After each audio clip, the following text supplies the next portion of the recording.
Hi, friends. There we go. Big All program. right. Big program online tonight. Sorry, Bobby, I'm kind of thrown off over here doing some stuff behind the scenes. Man, Pete Rose died. Jeez. Yeah, I saw him trending on Twitter just now, or X, Yeah. and it said Pete Rose in Hall of Fame was trending, and I'm like, well, maybe they're going to put him in the Hall of Fame. I had no idea that's actually why Pete Rose was trending. Yeah. He, I'll tell you, man, and they say it happens in threes. And I know that this weekend we lost Chris Christopherson. One of the highwaymen. I mean, and that's one of his least. One of his later things, but a really great career there from Christopherson. And then, of course, Dikembe Mutombo passes away today, and boom, there you go on a really big day for baseball.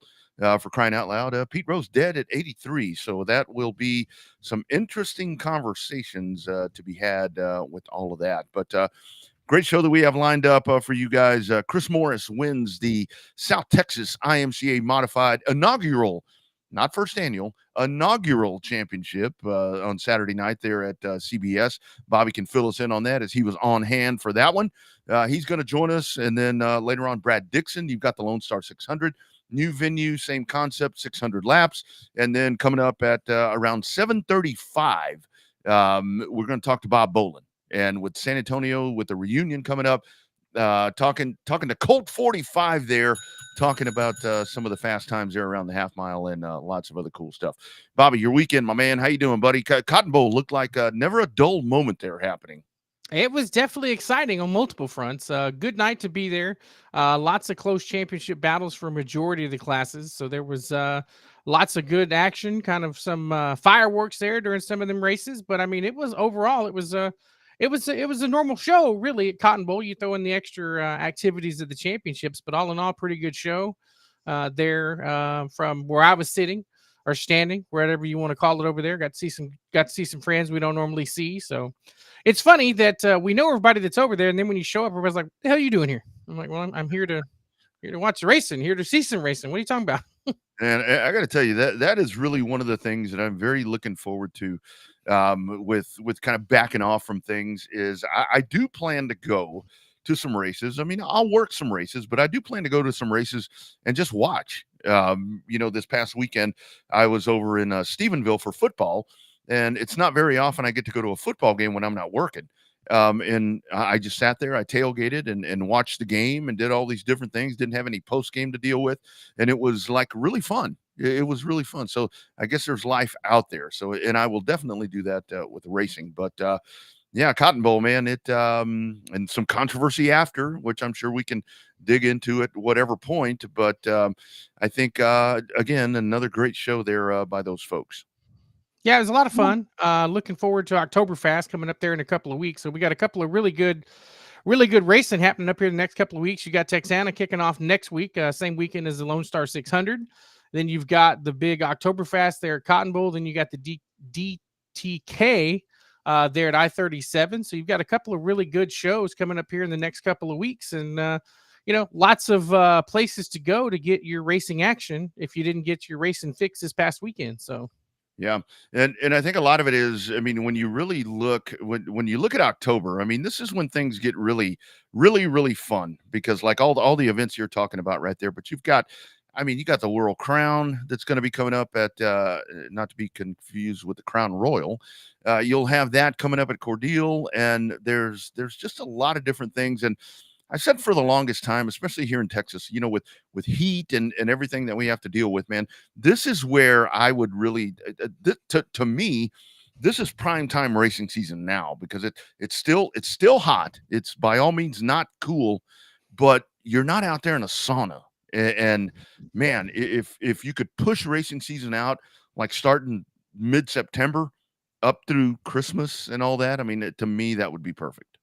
We've seen some winter series pop up over the years, so maybe we'll see some unconventional racing popping up in January and February before we end up getting into the full season here at the end of March. Hey, how about our man Jared Moppin going up north and kicking some ass up there? How about that? Man, that was really impressive to see him do that because you know you get that divide right there to where everything is you know regionally different. But for Maupin to go up there and I know it's not Louisiana and I know it's not Mississippi and those other areas, but for this dude from down south to go down there and win not one but two classes, very impressive. But the thing about it is, I mean, for Jared Bobby, it's been such an impressive year for him.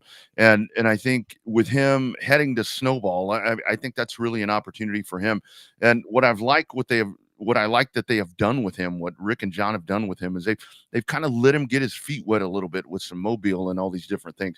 Hadn't been to Pensacola yet, but I think that he's going to go out and he's going to surprise some people, I think, with what he does. Yeah, as long as the car stays underneath him. I know when they went to Mobile, they had a few little mechanical gremlins kind of follow them through there that didn't make their night what they were looking for. But at the same time, you know, the best of the best go down to the Derby, Yep. that Derby week. So he's going to be in for a challenge. But I think he's up to the challenge. Obviously, he's got some really good equipment under him, depending on which car he races down there at the Derby, but and some good people surrounding him. So I look forward to big things down there. Hell, I might even go back to the Derby this year because Lord knows UTSA ain't going to have a shot at a conference championship this year. So we might be doing another road trip come here the first weekend of December, heading down to Pensacola. You know, I don't know if I'm going this year, to be honest with you. I'm not on the hook to do anything, and it's always one of those things where one, when I come back from Pensacola, I get sick.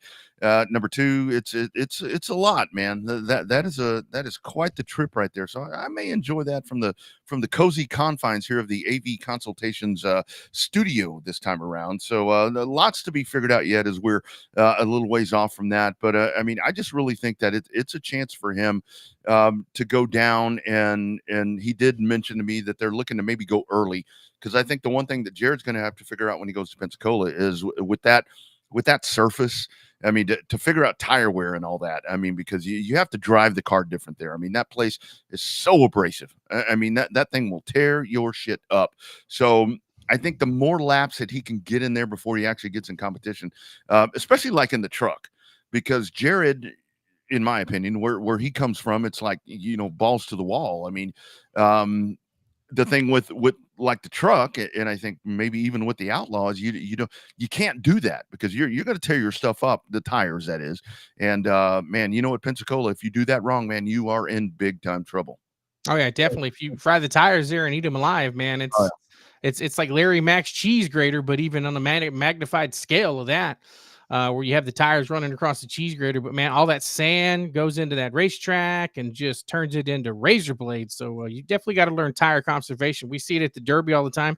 Hell, we see it in their weekly show where you got to find a way to manage the tires. So it definitely the one I want to see though when I go down there is the Crown Stocks. Obviously, I want to be there for the big shows, you know, the Derby itself, the Snowflake, and Outlaws and some other stuff. But I'm interested. I keep hearing nothing but good things about these Crown Stocks they run down there. So oh, dude. I'll be interested to see how well what those actually seem like in person. Hell, if I could find, I always say I don't want another race car, but those don't seem to be as work inducive as some of the other cars. Sure, you got to work on them and tune them up every now and then, but it's like you just got to keep that thing together with four wheels, and you can have a good time with one of them crown stocks. You go watch them there, and you're going to realize they're working on them, because to watch them last year, Chris Morris coming up here in about 4 minutes. If you go out there and you watch them, man, they are just ripping that place up. When they're out there, I mean, it's and they're probably going to have 30 of those. I mean, they're going to fill that thing up. And what I like about now, with the Derby is that you're going to have, I mean, you add them in, and this is where, because we have the conversation all the time, where are the trucks, where are the modifieds, where are all these different things, they will be there that weekend. And, that's one of the things that really, it's a head scratcher, to where it's like, okay, you don't want to spend money, but you're going to spend money for the most expensive race of the year and go down there and maybe not perform the way that you could if you ran some weekly stuff. But it's the prestige of it, and it's only getting better. I mean, I think with the move over to Flow Sports, I think that's something that's going to, I mean, it's always been on a big stage, and our friends at Speed 51 and Racing America have done a great job to propel this thing and put it on live streaming. Man, Bobby, I think now when you go to Flow, my goodness, that is going to be such a big event. I think so. I mean, I think that the Derby helped elevate the streaming world as a whole, right? Obviously, the production value went up. I mean, we remember 10 years ago, or I guess probably 15 years ago now, listening to the Derby via Speed 51 radio. It was an audio only broadcast. And then you had the live, like they used to do with Lone Star Speed Zone, and Nick Holt here in Texas had the live message board happening and the up to date stuff. So, then when they first started the digital streaming aspect of it, the graphics got better, video quality got better, sound got better. And I think because of the importance of the Snowball Derby, I think number one, raised the eyebrows of this streaming thing that everybody thought was stupid years ago, wondering what the hell we're doing. We're not real radio people, not real TV people. And then all of a sudden you see the video quality that you get out of the Snowball Derby, and it raised the quality for everybody. It set a standard for which it needs to be upheld. And I think that all the streaming stuff, when they put their best foot forward, sometimes if you just show up with a video camera and an audio plug from an announcer PA standpoint, not always the best show, not always the best view. So I think that there's still some learning curves and some infrastructure that needs to be put in place for some streamers and some streaming racing. But overall, I think the Snowball set the standard for everything at which it was supposed to be, right? To make that race, the show palace and the showpiece that it really is. It really was. I mean, the first one that you saw, I mean, a short track race that was going to be telecast in any form. Obviously you're not going to get it on. By the way, you see DirecTV and Dish are going to merge. That's coming up, I think, in Q4 of 2025. So things are about to get really crazy different now with the streaming stuff. But that's a business thing. So anyway, they bought it for $1. $1. Bought it for $1 and assumed a boatload of debt. Yeah. That's the whole thing. What a deal! Got it for $1. It's like when the USFL. You remember when the USFL had their thing right there, and that was a big old mess. And that was when Trump was an owner, and he got a check for $3. He's like, "Oh, what is this?"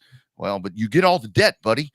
So congratulations on that. So that's what's happening there. But for satellite and all that, I mean, they're in a bad spot. I mean, even for cable, it's very hard. And now that I have cut the cord, I mean, it really is nice. I mean, you just go and it's like, boom, there it is. So anyway, but yeah, the Derby really was kind of set the standard. It was that first event. It was that really big marquee event.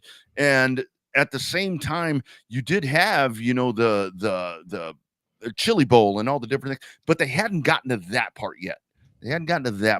And they figured that part out, and off they go. Our man Milton checks in. Yeah, man, we got that right off the top. We were actually a minute late because of the Pete Rose thing there. I think that Hall of Fame debate is going to be fun. I know what I'm talking about tomorrow on sports radio. I'm sure that will be. He's already a Hall of Famer. He's in the WWE Hall of Fame. Oh, there you go. Under the celebrity ring. That's all that matters right there. I mean, if you've made it to that part, you have definitely done something right. I'll tell you who's going to be in the stems in the South Texas IMCA Modified Hall of Fame when that happens, 20 years later. from today. It's going to be the first ever champion that crowns it, takes care of business over at Cotton Bowl Speedway. I mean, no surprise when I saw this series that came about from Jacob Horch and everything that he was looking to do right there. This is one of the dudes that I figured might be at the top of the heap. He wins in a hotly contested championship. Our man, I like that. The handyman, Chris Morris. How you doing, brother? I'm good. How are y'all? Doing well, man. Doing well. Talk about Saturday night, dude. You go in there, no pressure. You're just tied. You're just tied. No pressure. Yeah. Kind of walk us through it. Heck, the whole year's just been a battle. Thankfully we got the drop races. Of course, I think we still, I don't know what the points were if we would have ran with all of them. I think it still would have been pretty close. Because I ended up missing a race for my sister's wedding, and then there was 2 or 3 races that I got taken out and didn't finish.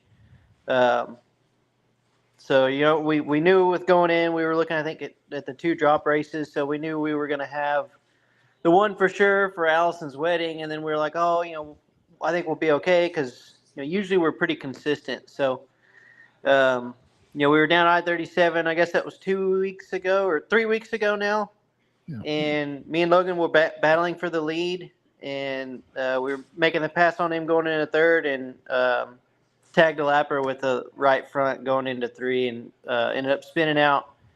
Ended up finishing 6th on that one, which really hurt us, coming into this last round, and we ended up tied. So really didn't have any playroom there. And so we just knew we needed to beat Logan and then stay within, I think it was 5 positions of Ryan. So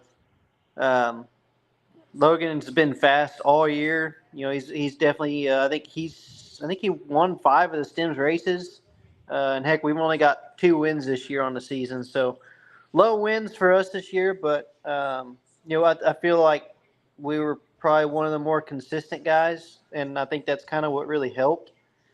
So just going into Saturday, we had a game plan. We're hoping for a good draw in the heat race, which we didn't get. We were supposed to start 7th, ended up starting 5th, and ended up winning it. And Logan was 1 spot out of the redraw, so I was like, okay, great. That was best case scenario we could have got. And then I redrew the 8, which is like the worst one I could draw. And I'm like, of course. Yeah. So, we were starting pretty close to each other, and so I knew it was going to be a good race. And Ryan was starting on the front row, I believe, front row outside. So I knew we were going to have to get up there pretty quick if we were going to have a shot at winning it. And I think it was like 2nd or 3rd lap. I got a good run out of 3 and cut under Dylan Tyndall. So I went to the inside, and I've run high pretty much until then. So I went to the bottom, and sure enough, when I did, Cody and Derek, I think Cody got tagged in the quarter, I think, by Dylan going into 1 is what it looked like on the video, and he started spinning. So it collected Derek, and then I just had nowhere to go and hit Derek with the right front and just completely KO'd the rim. And it was a pretty hard hit. It actually yanked the wheel out of my hand. I thought, man, that's it. Like, I thought we were done. And Bailey came over on the 4-wheeler and said, I think it's just a tire. So, and then I was just trying to get to the hot pit, and I was back and forth because it wouldn't turn left. So it'd only go straight.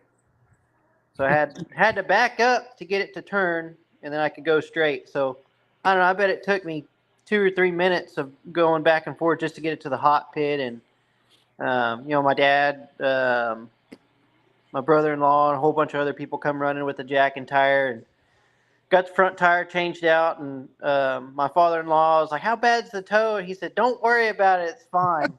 Just drive." Yeah. So I was going through the hot pit. I came on right at the tail end of the field as they were coming down the back stretch, took the green, and I don't know.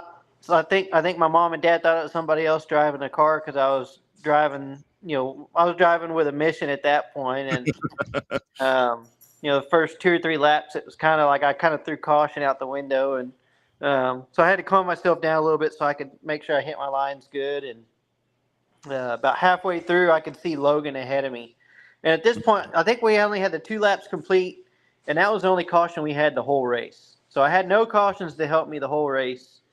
I think we were like lap 10, about halfway, I could start seeing Logan, and just kind of kept getting in a little further, closer to him, and he had Dylan in front of him. It was Raymond. It was Dylan, Raymond, and him. And he got by Raymond, so I had to work on getting around Raymond, and got him. And then I got up to Logan, and then just kind of stalled out. Seemed like on my speed as far as catching him, and so then I kind of started searching around a little bit, and found a pretty good line where I was diamonding 1 and 2 and coming off the bottom of 2. And I think it was like lap 15. I entered really good and got a really good drive off the bottom. And it was kind of just one of those now or never moments. And got to the inside of him going into 3. And he said, he came up to me after the race and, shook my hand. And he was like, I think and my mom was like, I think he didn't know you made it back on the track. And sure enough, he did. He's like, I didn't know if you were back on the track or not. He said, when I saw the blue and yellow, I started kind of trying to pinch you down to try and slow you up. And, we were both trying to, kind of fight for that bottom. And thankfully I got enough drive where I was up next to him and snuck by the inside. And then we just held on to that position from there. And thankfully Ryan fell a few spots. So I think he was only 2 spots ahead of me. So at that point, I sucked down on the tires, and I knew I couldn't get off the tires, and I'd be all right. And I guess the 6th place was as good as the win Saturday night, so we'll take it. No doubt. So, Chris, what's been your experience with the series? Obviously, it's an inaugural season. You've got speed bumps with the series, and everybody questions a few things here and there.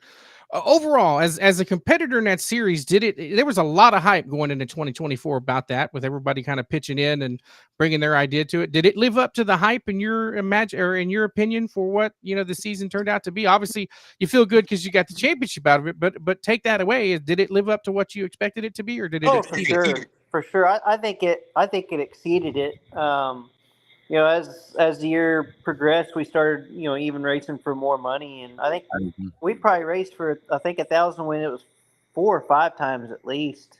And car counts were great. I think the lowest one we had was at I-37, the last race, I-37, which there was 12 cars, which was kind of right after Boone. And, we kind of figured probably it was going to be a lower car count, and it was really hot. And but I think other than that, we were averaging 18 to 20 cars every weekend other than that. So car count wise, it was great. Pay was good. I think doing the points fund was really cool to kind of give that incentive to have everybody run for the whole year. It was really nice how we were able to do draw, redraw every race. So it wasn't one of those deals where you were just, if you were doing good, you had to start at the back every race. Yeah. So I think that really helped with, keeping cautions down a little bit too. Cause you didn't have people just going crazy trying to get to the front in 2 laps, you know what I mean? So, I don't know. It was really, really good. The racing was good. For the most part, we had a pretty decent track to race on. I think every race, as far as having multiple grooves, I don't think we ever had a track this year that just locked down on the bottom or up on the top. So overall, it was definitely a really good year, and I think it'll be even better next year. I totally agree. And of course, the point fund right there, On Demand Shirts, a partner of ours here on Revved Up. The provider of that, and Chris Morris, the winner, the inaugural winner of that, and he joins us here on the program. Chris, you were talking about that right there with the success of the series off of Bobby's question. I always thought it was weird where the modifieds were kind of falling off a little bit. It seemed like the last couple of years. The series comes out. You guys had a lot of back-to-backs, and like you talked about, there were still a lot of damn cars that were traveling to do this series. Right. And I think all the tracks working together was the biggest part to it, because you'd always have you'll have 6 here or 7 there or 10 here, but Mhm. we were all trying to race on the same weekend at all the tracks. So when we kind of just only had the one track to race at a time, it really helped. And I'm sure the fans loved it just as much as we did, as having a good field to race against, and not just going out there and racing against 9 cars. So Yeah. um, now I sure hope the fans enjoyed the show this past weekend, because I told my mom and dad and Brenda, I was like, man, I bet that was a great race for the fans to watch, but it was nerve-wracking for me. Yeah. Imagine. I enjoyed it. It was fun to watch because I think when you throw the big mods out there, it ends up adding that. It's like they look like the limiteds, but yet when you see them and hear them, they don't sound like anything else racing that night unless the late models there. So Right. You definitely tell the difference when that rooster tail comes up of dust and dirt and all that behind those cars. You can definitely tell they're different. Let's talk about the state of modifieds. Obviously, you mentioned that before, when each track was running, you had 6 to 10 per track. Now you're running 17 to 22 depending on the night. So that puts the big mods into a new kind of stratosphere in my mind around here. Then you had Mod Wars in Waco, which is, I mean, they're big mods, but you throw in $50,000, you're going to get guys out of the woodwork and pulling cars out of the weeds for that. But the overall state of the mods now, I mean, did this series solidify it, or you think we're going to see more guys transfer over from maybe a stock car, maybe a sport mod over, or is it just going to be the same guys? I mean, it may be guys coming down from or coming over from a late model. I mean, what do you think is going to happen this upcoming in 2025? Oh, I mean, I think everybody's kind of just hinging on what the heck's going to happen in November. It's nothing. It's certainly gotten more expensive, no matter what you run. I mean, my sister runs stock cars, so I know what goes into that. And with the IMCA mod, I don't feel like cost difference is really much different between the two. Um, it's just hard to say. And you had a lot of people. They have their mods, but they had family stuff going on that they couldn't make Yeah. the races. Or I hear a lot of people that it seems like some people have gotten burnt out. The people that have been around the sport for a long time. Um, but I've also heard of and seen some newer people that have gotten into it. I'm really hoping that we can hit some of the north track, like get up north a little further next year, and kind of get those guys involved in the series too, because I feel like that's kind of like the next stepping point to growing it a little bit bigger. Mm-hmm. Because we never really, I don't even know if we got anybody from like the DFW area that came down and raced any of the races. It was all just kind of all the guys that were more, all basically, central, Austin down. Yeah. Was kind of where all we pulled from. But and it I don't even know if it was. I think we had some races where they didn't run up north, but I don't know. I think there's talk of Waco and Kennedale maybe getting on board next year, which that would be really fun. Waco's a really fun track, and I'm really hoping that we can do some stuff up there, because sometimes we miss doing that Friday Saturday racing. And I know at Waco we had multiple fans coming up to us like, man, we missed the mods being there, and we hope y'all come back some more. So hopefully we get up there some more this year, and or I guess it'd be next year, and grow the class even more. Yeah. Chris, I do want to ask you about Mod War. And by the way, thank you for going, because the South Texas contingent was very thin. I think you and maybe 3 others, maybe. Kind of talk about that whole experience. That there's a lot of money on the line, like Bobby talked about. A lot of people coming in. Did that one live up to and just as a competitor, did that live up to the billing for you as to what you thought that was going to be when that was all starting? Oh yeah, I knew there were going to be some hot shoes there, and I don't know. The first night we fought the car being a little tight. Practice, we didn't get very many laps. We had a distributor problem. It took us a while to kind of finally figure out what exactly it was. So I think we got like 4 laps of practice before qualifying. So We qualified okay. We just had a little open motor in there. Nothing fancy. So, I wouldn't. I don't know if quite a knife to a gunfight would be the word, but maybe a spear to a gunfight. But it's Waco's a little bit more of a Yes. leveling field just because it's a smaller track. But when it's got a lot of moisture, it's still hard to compete with the bigger motors. But I mean, some guys were able to, and if just kind of depended how the track was and how it shaped up for your heat races. I think each night the mains were great as far as track being racy. They did a really, really good job of keeping the track conditions great for all the features and stuff. I think what impressed me the most was the 100 lapper. I think everybody and their mom was thinking it was going to lay rubber, and I never saw any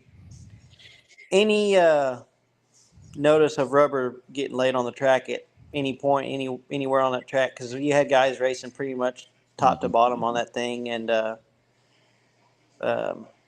I think in May it got a little bit bottom dominant towards the end, but you still, and that was more just towards the front of the pack, because in the middle of the pack they were still running 3 wide. So it was definitely a really fun race. We definitely plan to hit it again next year if they do it again, which to my knowledge I think they're planning on having that for the next 4 or 5 years. So we'll definitely be going back next year and take the notes that we learned this year, and hopefully we can actually put it in the show next year. There you go. So that kind of stole somewhat of the thunder about 2025 plans. So it looks like you're going to stay in the big mods. Talk about rest of 2024. Obviously, you got that big race at I-37 coming up towards the year. You like to travel out to New Mexico and El Paso to some of their big stuff in Arizona. What's on tap for the rest of the end of 2024, first part of 2025 for you? I think we've got one more round, just with our. I guess it's not going to be the STEM sanctions, but I-37's got another round, and then they'll have that big one in December. So we'll definitely be doing both of those, and then after that, we'll probably just be getting the car ready to head west out to Arizona for the Winter Nationals in January. No doubt. Chris, got to ask you, coming off the championship for you, some of those, every time I'd look on the podium there for Stems, there's the bride. Looks like she had a pretty good year there for Stems also. Yeah, she got her new car going again finally this year, and they were getting some bugs worked out of it, and I think they finally got it going in the right direction now, and I think it was earlier on in the year, one of the rounds at Texana, I think she led about 3/4 of the race. I thought she was going to win that thing, and then she ended up getting passed, I think, after a caution come out, because she pretty much was gone before the last caution came out, and she's kind of had a up and down year, but it finally caught her stride kind of towards the end of the year, and I think she beat me twice this year. How many times did you beat me this year? I don't know. It was 2 or 3 times she beat me this year, but dinner talk. You got to love that. We saw her head kind of bouncing around over there behind you. So I knew one of us was going to ask you about Brenda. We just didn't know which one. So yeah. So does it add any extra pressure for you? I mean, you're a competitor. You don't like to finish second, but does it sting a little if she beats you? I mean, does it make dinner time not really. complicated? Not really, because I think we both want to see each other succeed and do well. I think the only time she got mad at me this year was when I wrinkled up her door and I had to fix it when we got home. It's a good husband right there, man. That is a good husband. I'm the body guy. There you go. There you go. That's what all the other women say too about you, Chris. No, I'm just kidding. That's good stuff, man.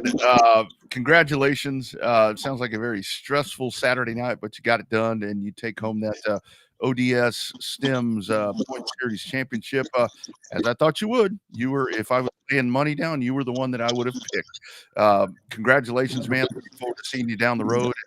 keep after it, brother. We will. We certainly appreciate it. All right, buddy. Take care. All righty, y'all have a good one. You See bet. you, Chris.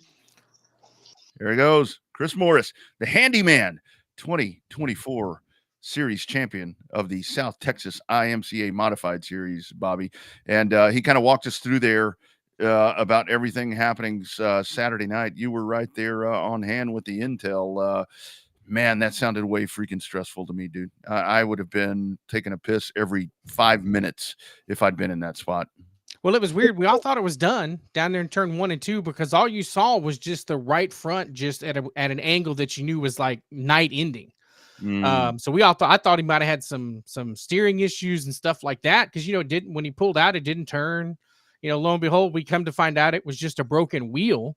And so, wow. Because I saw him in the pits after, I said, what kind of damage is just? It's just a broken wheel. I was like, really? Because it looked, it looked from up where I was standing, like it looked like it was just terminal on that right front. So, but when he says that he was on a mission, man, he had a rocket strapped to the back of that thing and he was hauling ass. It was like nonstop, inside, outside. It's like you knew he was driving on that next level. I didn't know if he was just driving because he was pissed or driving because he was determined, but he was driving. He was driving the wheels off that damn thing. And it was a lot of fun. Him and Logan put on a pretty good show there, racing side by side. But Greg, old man Dinsmore, we can call him now. Greg Dinsmore. Even though he didn't have his pet raccoon Rocket with him, he kicked their ass. All of them. That's good. I love that. When you get one of those dudes, I saw that pop up and I'm like, that's what I like right there when you get one of those dudes winning. So great job there by Greg Dinsmore and obviously Chris Morris winning that championship. Speaking of Cotton Bowl, their next event is coming up October 10th through the 12th. So a little bit of a break. Well, a week off, I guess it is. Yeah. Oktoberfest 2024. And that always a marquee event right there. Texas Dirt Truck Series coming in. The Stems will be back. It's not a points race, but that's going to be a very jam-packed race weekend happening out there at CBS. And I like that they're doing it that weekend. That's a really good weekend for them to do it. Because you don't have anything else. Unless you go way further up north is where you have some of those events right there. But I think that's a really good opportunity for them to bring in some folks. To bring in some invaders that are going to come in, get some of those folks from South Texas as well. I think it's some of those factory stocks and sport mods or limited mods, whatever you want to call them. I think that are going to come in, and I think that's going to be a loaded program happening next weekend. Yeah, it's a Thursday, Friday, Saturday show. Looks like practice is on Thursday.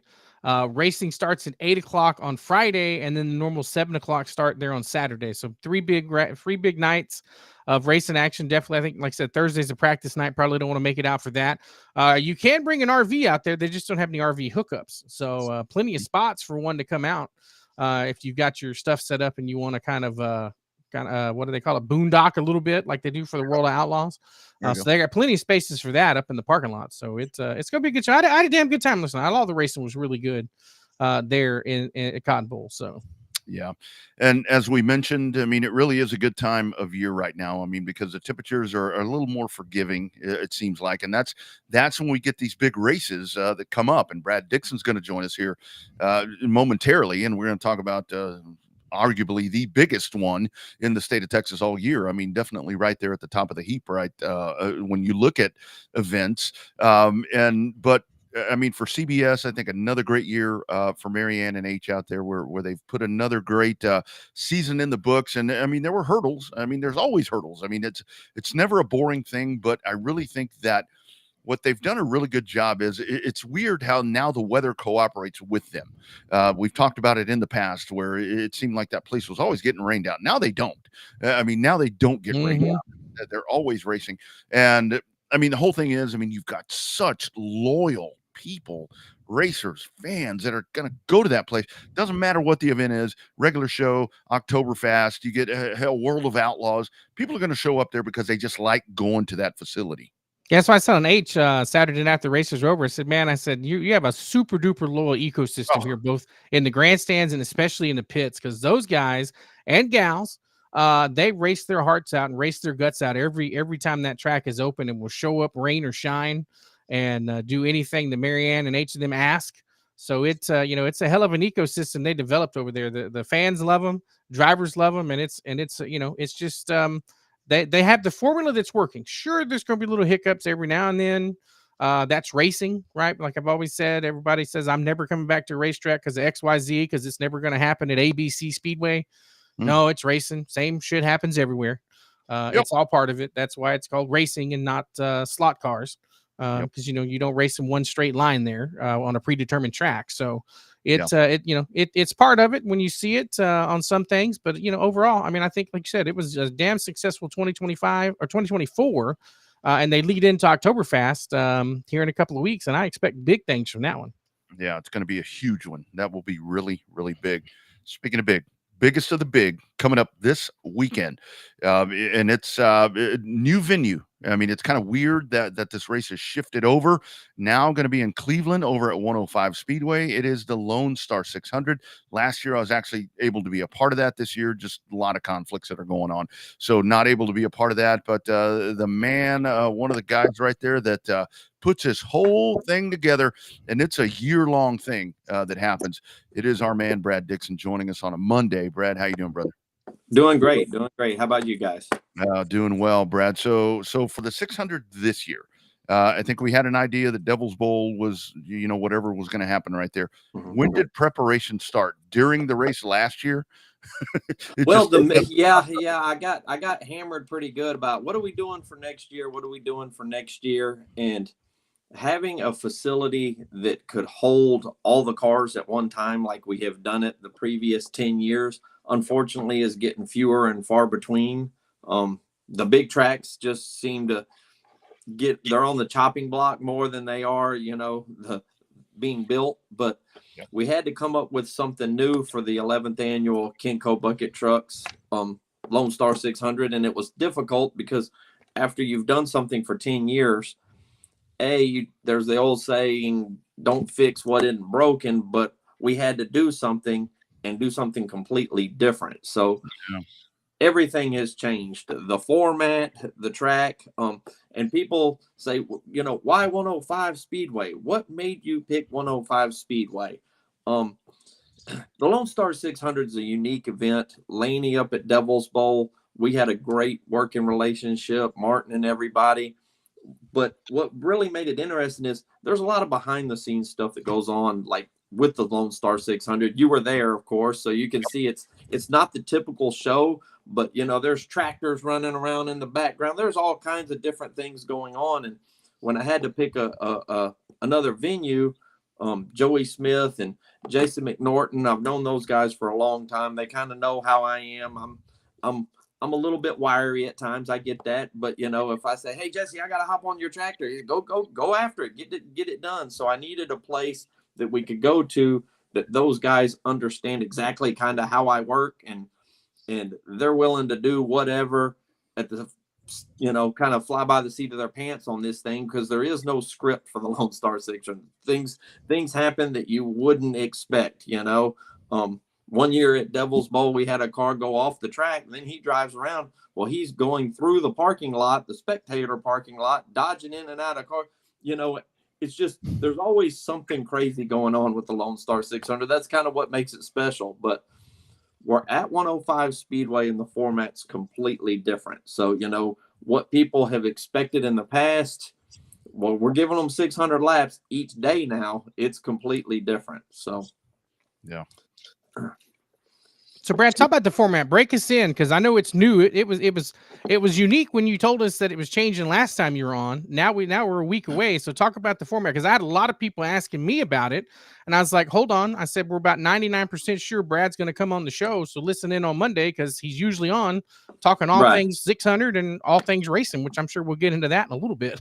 So just like kind of like the Mod Wars this past weekend, people enter and then wind up don't showing up, trying to sell their entries. And you try to base these shows based on your pre-entries. And it gets a little bit difficult because you're trying to calculate purse, structure, and everything. But what we've done is, we'll just say 150 cars. We have a little over 100. We expect about 150 cars. So we'll have 3 qualifiers on Friday. Each qualifier will have 50 cars in it. And It'll be 200 laps.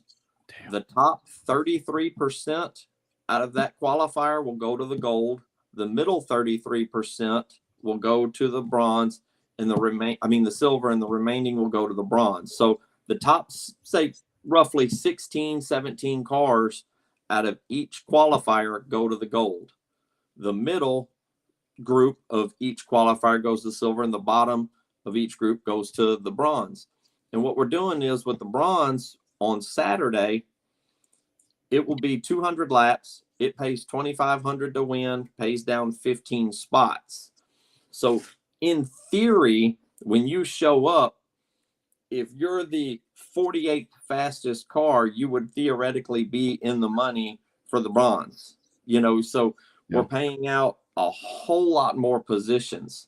And it was unfortunate. One of the gripes is with the 600 is, on Friday and Saturday, we paid, the top 25. When you have 150 cars, that means 125 of them didn't get anything. So we tried to make it this time where if you have a little bit of bad luck, you can be in the bronze.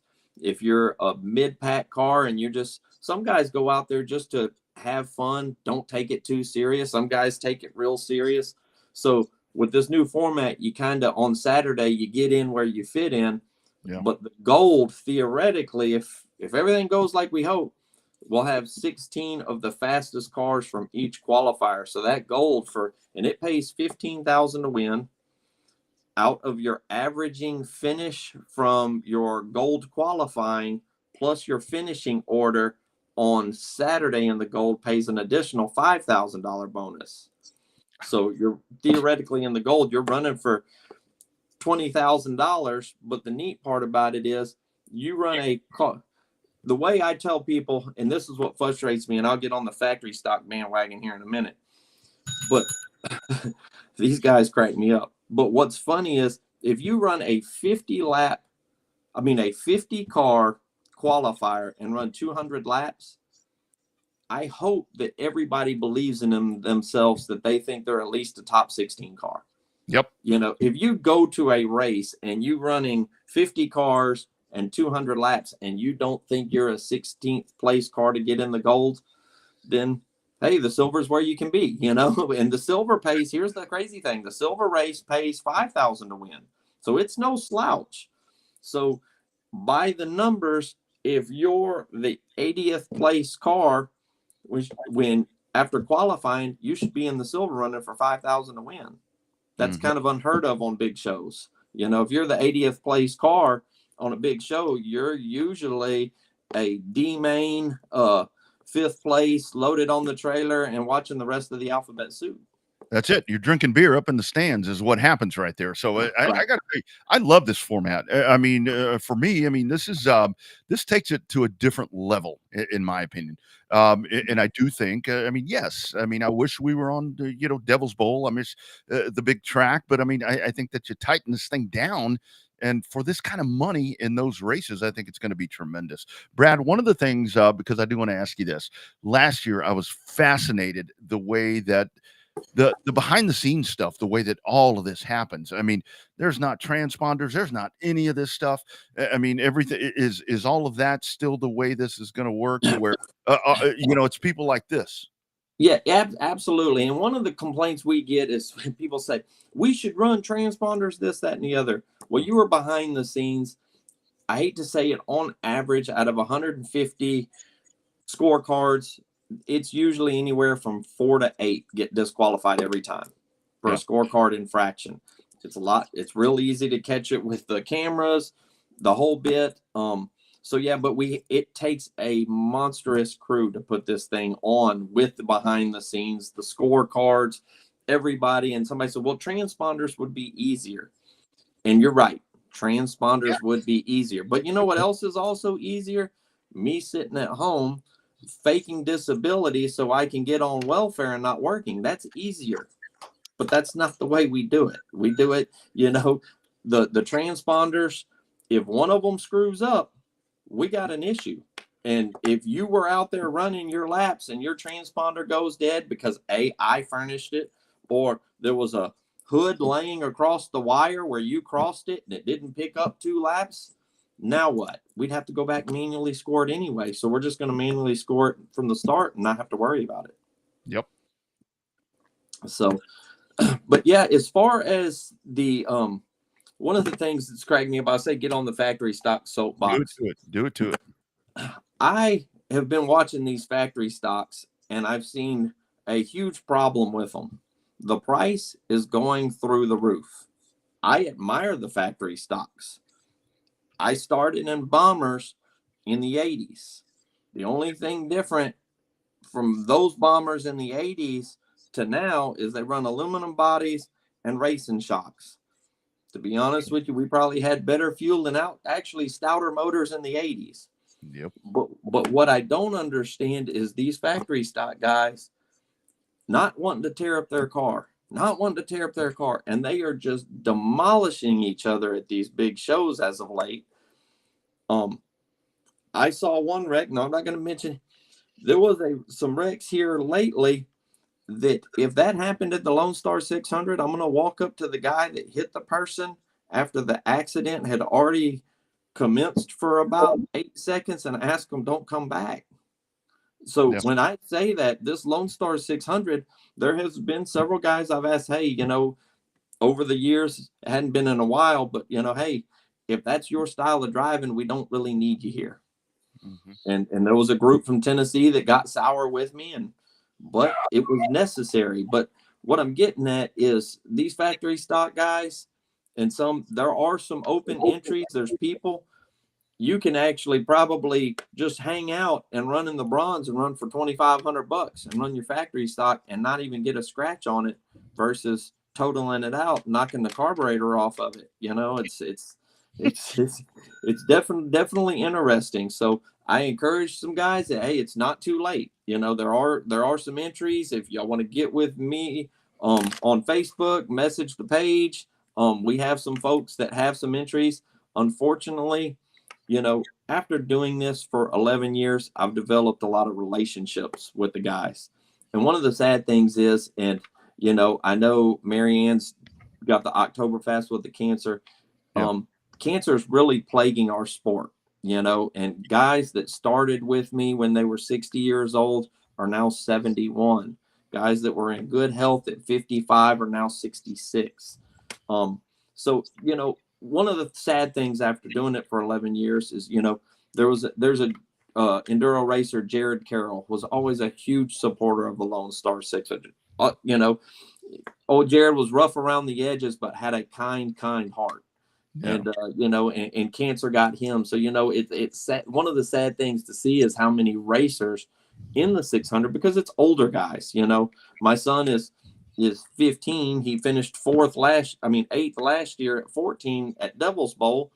But, I wish we had more younger youth getting into some of this stuff. But, I do want to say to all the guys that are listening, sometimes I try to message a lot of them and talk to them. Make sure your health is in good shape. I'll do this plug for my old guys. I know I'm anti-doctor sometimes, but get the prostate checked out and make sure your health is in good shape, because, this racing is a tight-knit community, but we're also seeing more and more of our racers, come ill, and that's tough. I got a buddy of mine, Alan Williams. He's always run the 600. He's fallen ill. So, that's the sad part, but we're looking forward to a great show. Like I say, it's 105. It's going to be interesting. This new format, it might change the way some big shows are done in the future, because, if once they realize that, when a car spins out, enduro cars always start back up. I don't know what the hell it is with these limited and factory stocks. Thank you. Pavement cars. They don't start till the yellow comes out. Electrical problems. They have electrical problems, but yet they, even though the rule says 12-volt battery, they got a 12-volt battery on a 16-volt battery. A 12-volt sticker on a 16-volt battery. I get it. Some of these, what cracks me up is when the car doesn't start and then everybody goes by. Some of these guys' cars spin over so fast, if the motor was locked up, the car would flip over. So, I don't quite get it, but in the enduro, people will see that, these cars fire up and nobody's banking off one another. So I look forward to potentially change the way some big shows are actually done once this model is shown. Yeah. Instead of running 8 million qualifiers and B mains, run everybody. And we did something at 105 that's kind of unheard. So to put it in perspective, typically at 105, we run 20 sprint cars. Mm-hmm. We started 27 sprint cars in a feature at 105. The fans want to see that. I hate to say it, 9-car features and 4-car heat races aren't entertaining. So, hopefully in some of these bigger shows, we can figure out how to make it more entertaining for the fans by having qualifiers that have 20 and 25 to 30 cars in the qualifier instead of 8. Yeah. So hopefully my format will start to revolutionize some things. And I'm grateful that Joey Smith at 105 kind of took the chance on me when I pitched it to him. He looked at me and I said, "Hey, Joey, I need to use your track and I need to do something different with it." And he said, "Well, let's go for it." So, and he's been pretty awesome as, he runs the big block modifieds, he's been pretty good at trying a little bit of everything over there, to throw everything at the wall and see what sticks. So, yeah, it's great. So, Brad, I know you're here to talk about the 600. I want to go back to this getting the youth involved. What's the missing link here? Trent's unique because he's been around racing and he's racing at, 12, 13, 14 years old. Is it just because kids are always on a phone and they don't go outside, or they can pick up a ride to town with an Uber app or whatever? Is it a disconnect from cars? Tell me what we need to do to turn this around, get some youngins up here. You want me to tell you the truth? Absolutely. Bring it. These new millennial dads are bitches and they suck. They can't change their own oil. They can't do jack crap. They have to depend on everybody to do everything for them. And it costs them an arm and a leg. The problem is not so much the kids. It's the fact that the dads are bitches. And they set the precedent right there. Here's why.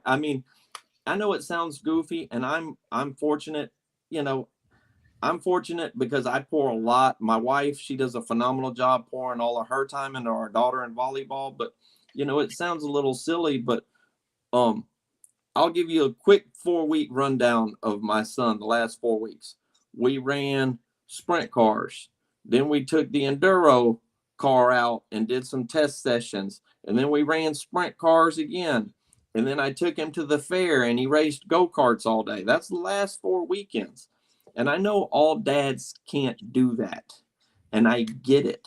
But when if the dads would start bringing the kids out to the track, and if the dads don't know, if they find a crew out and just start giving a hand and helping out and letting the kid hang around, it's okay that the dad doesn't know which way to turn the lug wrench. He needs to learn too before he can just say, you know what, I'm going to get my kid into racing. I'm going to buy me a mini sprint. And then the kid flips, the kid quits. The mom's all up in an uproar because the dad doesn't even know what to do. When I see some of these new few kids wreck, and then the dad can't even get it on the trailer. Yeah. That's a problem. So that's a big problem. We ask what's wrong. And it sucks because you can't go to the poor schools. I was a school teacher. I don't know if you guys knew that. I taught 11th grade. Yeah, I was a school teacher for years. Mr. Dixon. I got in trouble because I took kids on what they called unapproved field trips. I taught at a poor, predominantly super poor school. Let's just put it that way. And I would pull the trailer in and the kids would hop in the back of the truck and I'd take 6 kids to the racetrack. Well, I got in trouble for that. You can't do it. You got to have an approved field trip, but you can't get an approved field trip on a parent that you can't even get a permission slip signed from because they're cracked out or whatever. So the kids that want to do it can't, and the kids that can, the dads don't know how. And Brad, that's a great. I'm sorry, Brad. That's a great point because with a lot of tracks that I've worked with, it's the whole mission of getting the kids involved. And it's like, the kid can't drive there. I mean, the kid, I hope, is not going to walk there. I mean, it is. I mean, you've got to, and the whole entertainment value and all that. It's really great, but it's ultimately on the parents to get them there, and that really is the thing. I mean, they're not interested. They're sold out. They're doing other things, or they just don't give a fuck. Is the other part, and Right. I think that's the sad part, in my opinion. And the parents, you know, if you don't know a whole lot about racing, and that's okay, and you look up, all you see is parking lot takeovers and cars skidding around and smacking into, you know, overweight bystanders and their wigs flying off. You know, I mean, that's, you know, it's it sucks because, you know, what the parents see, and even if you have a kid that's a little bit interested, the parent doesn't know anything about it. The parents, it's kind of a unique thing, but the hard part about racing is we have a huge disconnect. You know, we say, oh, single fathers, single fathers, single fathers. And even now more so, even though the dad is still in the home, I think we're starting to run into a problem because now, even though the dad is in the home, we have what I would call single kids. They're in the room on the video game. Mm-hmm. So just now, even the kids that have a dad at home, the dad is disconnected. You know, the dad doesn't do jack as much as he used to. He doesn't cut his own grass. The cars, back when I was little, you would go out and there would be cars on those old Walmart red ramps and people would be changing their oils. Yep. When have you seen a pair of red ramps and somebody driving their car on a pair of red ramps? Mm-hmm. You don't see it. So I think the biggest problem is not so much the kids. I think the bigger problem is we have a problem with the dads. And the women want to do, women are way more supportive in motorsports than men now. The women are the one to do it. You see who gets emotional in the stands. The dads that fight, that's just a male machismo thing. And the sad reality of it, they're horrible fighters. I mean, these male fights that you see on the front straightaway, I mean, yeah, what is going on? I mean, it's horrible. I mean, it's so what I'm saying is even the men don't even know how to fight anymore. And I'm not condoning fighting. I'm not saying that, but I'm just saying, you know, women are more passionate. They're really good at this, though. They're really good at keyboard. Oh yeah. They're keyboard warriors for sure. But you know, the women that do, you can see a shift in the pits. You see the women helping their kids, especially in karting. You see women doing more for the son a lot of times than the dad now. So I don't know what the answer is. I do wish that we could get more kids involved, but then I go back to the same thing. You know, the cost of it has gotten so out of hand. You know, I bought 2 radiator hoses and it was $65. You know, so when you look at it, some of this stuff, you know, it's getting really, really out of control. And that's one thing that was neat about the Enduro is you could run old stuff and be competitive. And people say, oh, well, these cars are fast. My son's car, you know, like say he finished 8th, he's 14. Lawrence won in it. Yeah. But it is a 2001. I've had this limited for now 23 years. And it's a Chapman Dust Devil limited.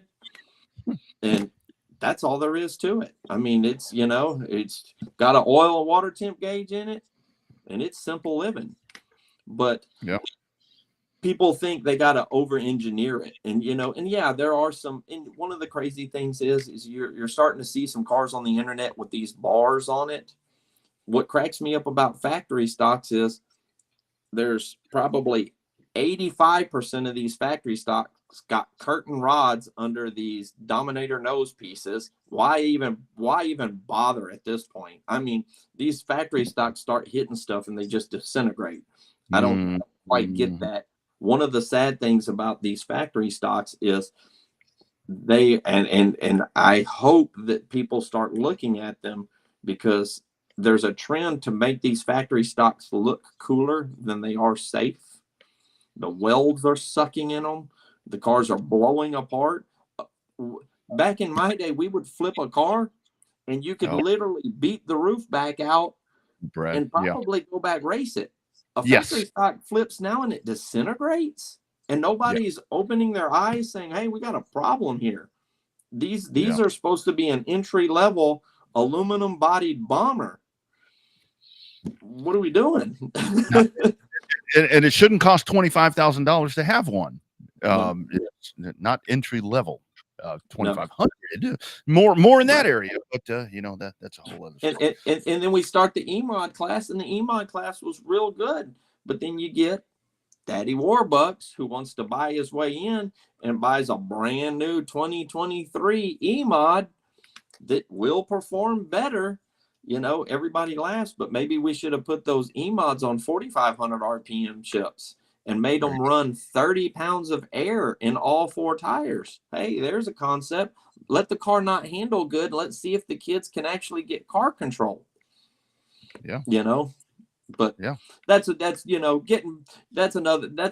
can have me back on the show and we can really go down a rabbit hole. I got some interesting stuff on that. But, I know you had me talking about my Lone Star 600. So what I will say about that is if there are any young drivers, I would encourage you to get an entry. Find one, call me. I got a couple that I can transfer over.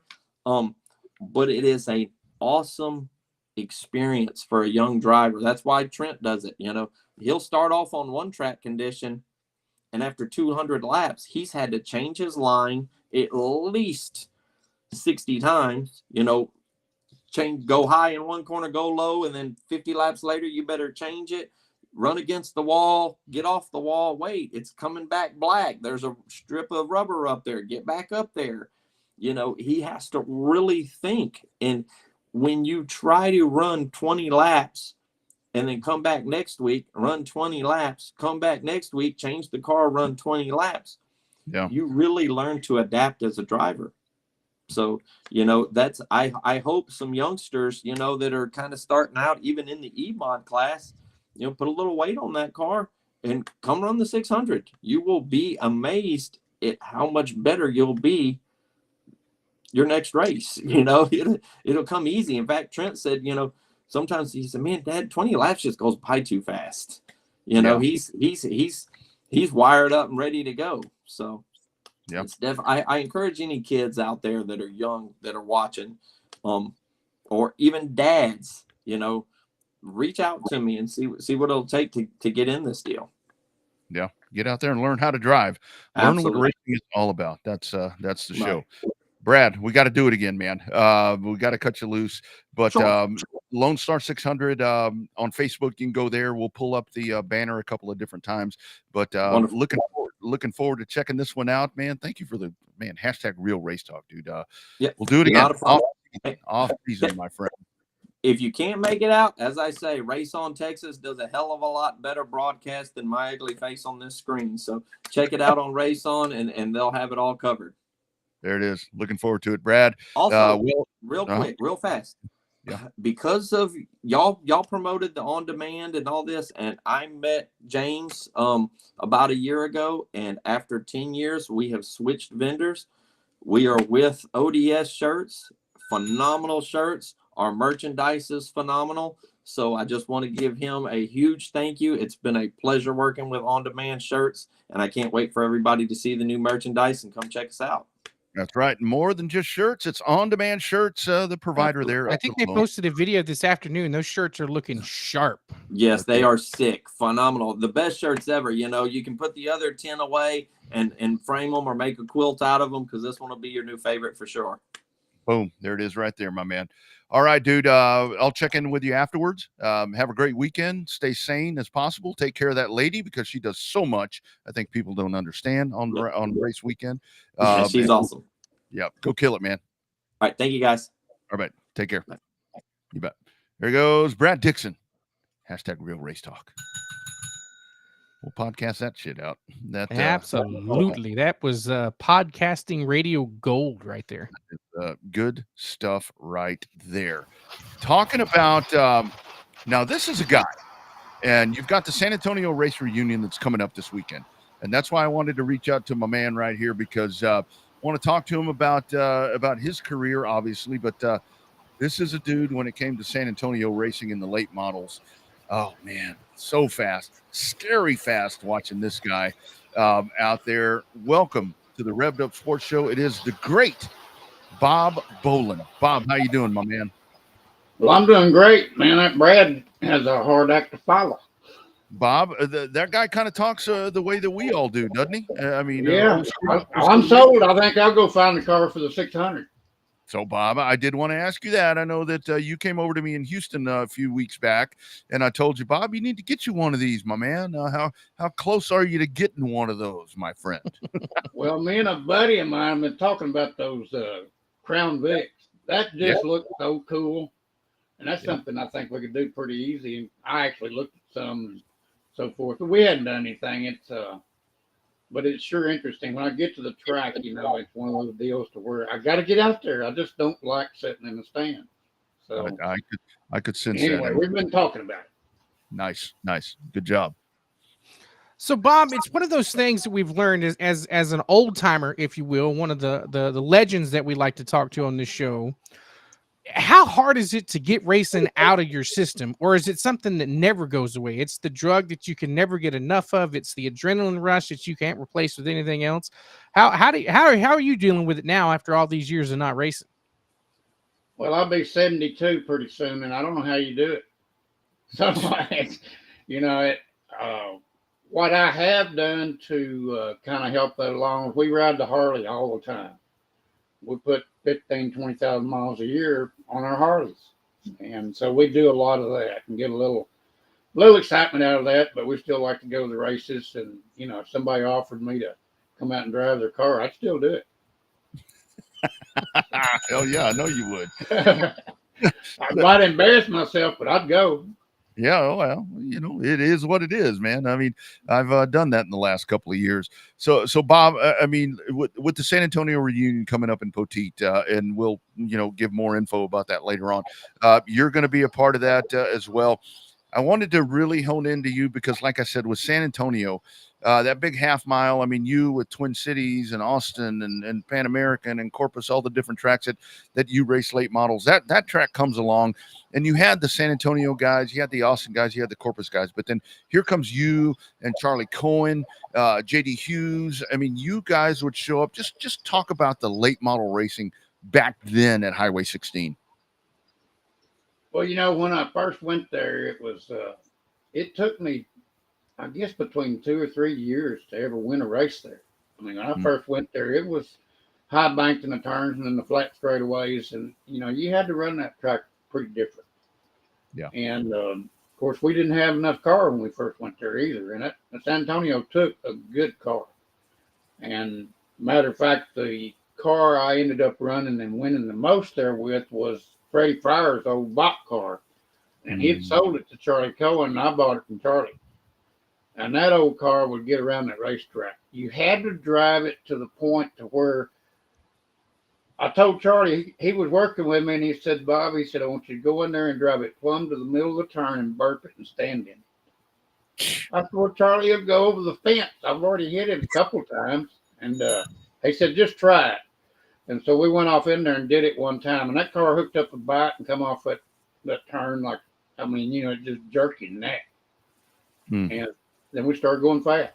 But you had to drive the track hard. And out there in Twin Cities and up in Amarillo and all those tracks out there and, Corpus and some of them, those little bull ring tracks, you had to race hard. I mean, you didn't go down there and just want to be like that bronze or silver class they're talking about in the 600s. You had to go out there and be the gold. And it seemed like every time we went anywhere, like Austin or whatever, that we could pretty well compete. San Antonio threw us, a few of us, for a loop until we updated our cars, I think. The first car I took down there was a Howe car, an old spring car, and it did okay. I mean, we ran second, I think, in that one race that was like supposed to be an all-pro 100-lap race, and it ended up being 224 laps, and we ran second in that race with the old Howe car. But that's because we just stayed out there, and some of them made pits, and I never did. We just stayed out there. And Then we went back and got a Frank's car. It was John Foster's old car. And that Frank's car would hook it around that track and we'd run up front then. Yeah. And then we ended up with Freddie's old car. And of course, if it came from Freddie, it was going to be fast. Mm-hmm. So it's a lot of our racing where we seem to be really, really badass. It was a good crew chief, old Dan Crocker. And it was a good race car that originally came from Freddie. And I know that they've done some things to that car. So that was really good. I had a lot of people that supported me through that. We didn't have tons of money. We built our own motors and everything, but we finally got San Antonio down to where we could go down there and we could run up front. And it took a while. I mean, guys like Hubert Bean, you just can't run up there and pass Hubert Bean. I mean, you better have your act together to get around Hubert. And so it's San Antonio racing was a blast, and I miss it. Yeah. So, Bob, talk about the good old days, not just at San Antonio and Highway 16, but you guys would travel around. Like you said, you guys would go from Highway 16 down to Corpus, over to Speedorama, up to Odessa, and all the way, all over. And it's like, that's unheard of today, I guess, because of the cost. But I think cost was still relative back then because racing's never been cheap. It's just relative to the decades and stuff you're involved. But how did you guys do it back then? Did you just not know any different, or was it just the camaraderie? I mean, what made you guys travel all over the state, balls to the walls, trying to have a good time with racing? Well, a lot of it was camaraderie, and Leroy Farmer ended up putting together that Texas Pro Series, and it was basically all of those tracks you're talking about, and we had a ball back then. Matter of fact, Slick Yeomans went over to Alan Yates, who was the owner of his car. And Slick told Alan, he said, I want to go racing and have fun like Bob and them do. And because they were always trying to be so analytical and so serious about it, and they're fast. I mean, they always won too, or won a lot. We did outrun them sometimes. But anyway, we had fun. It didn't matter. And I remember we was in Amarillo one night. Leroy Farmer got up the next morning and he said, man, I didn't know what was happening until I saw you and Slick out there in the parking lot. And he said that's when we had those big old satellites. And we were out there spinning that satellite. And he said it'd go from Mickey Mouse to Playboy all night. And I think we even had a baby bed race that night. And Slick was in the baby bed and I was pushing. I was the motor. And I shoved him off in the pool, but it was empty. So we had a pretty good crash in the parking lot. But then we go out the next day and just race like heck against each other, Yeah, that was always a thing back in those days. And Bob, kind of the conversation there that we were having with Brad, and we talk about it on this show all the time, is the drivers then versus the guys now. Man, you guys, I mean, the respect factor that you all had back then. I mean, you'd rub and you'd race and shit happens. I mean, shit happens. But man, you guys, and as fast as y'all were going back then, kind of talk about that part. You raced with some really damn good people. Yes, sir. They're in San Antonio. I mean, if you're really running to San Antonio, you're down there in the 18, 19 seconds, Woo. Yep. You're fast.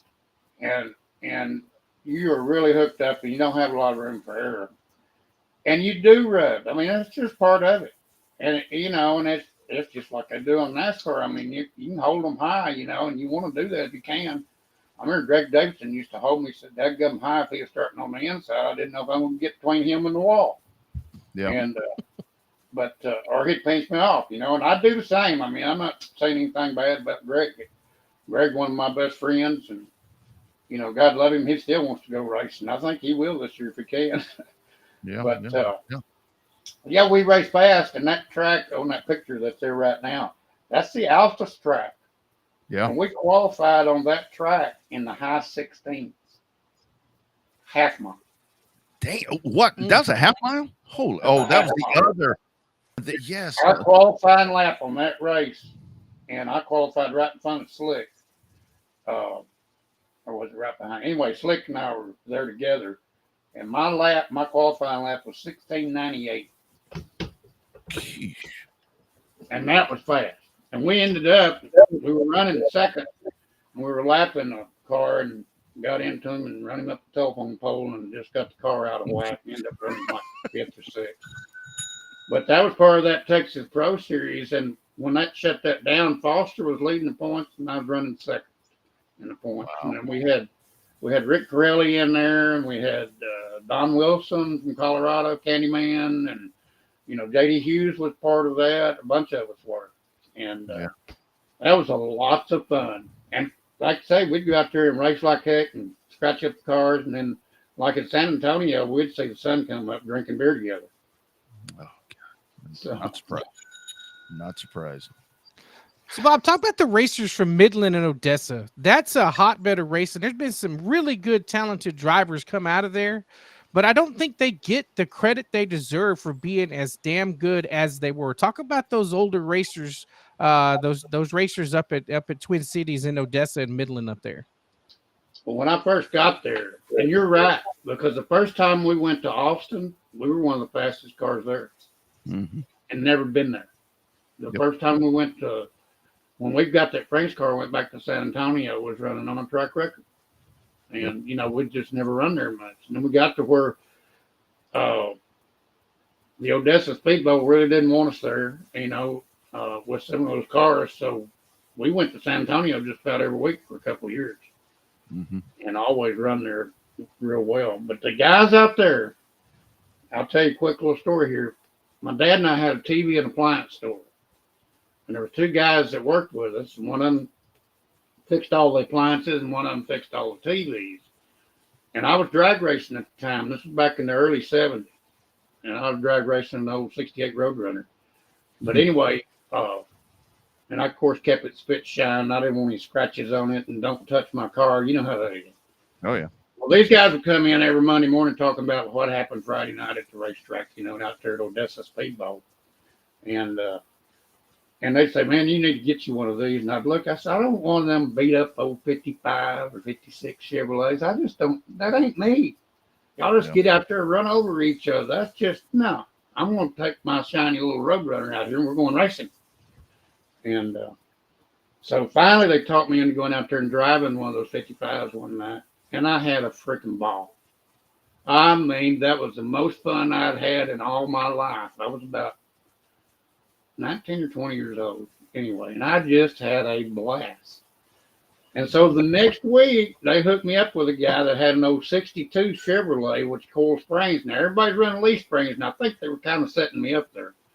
But anyway, this car was a coil spring car they'd been trying to make work, an old 62 Chevrolet. And I went and bought that car. I bought the car, trailer, ready to race next weekend for $400. Yeah. Well, on the way out there, I hit a curb with one of the tires on the trailer, and the axle come out from under it. But that's just the way it is, because it's only a 2-wheel trailer, and it went like this, So, but it was kind of how we got started. But those guys would go out there, and when they get that track, they put on a race. And John Foster was there. He had a 55 Chevrolet, and then a Nova, and a bunch of other things. And John Foster was there, and James Lee, and 2 of the guys that really, really, really always made me reach a little higher, and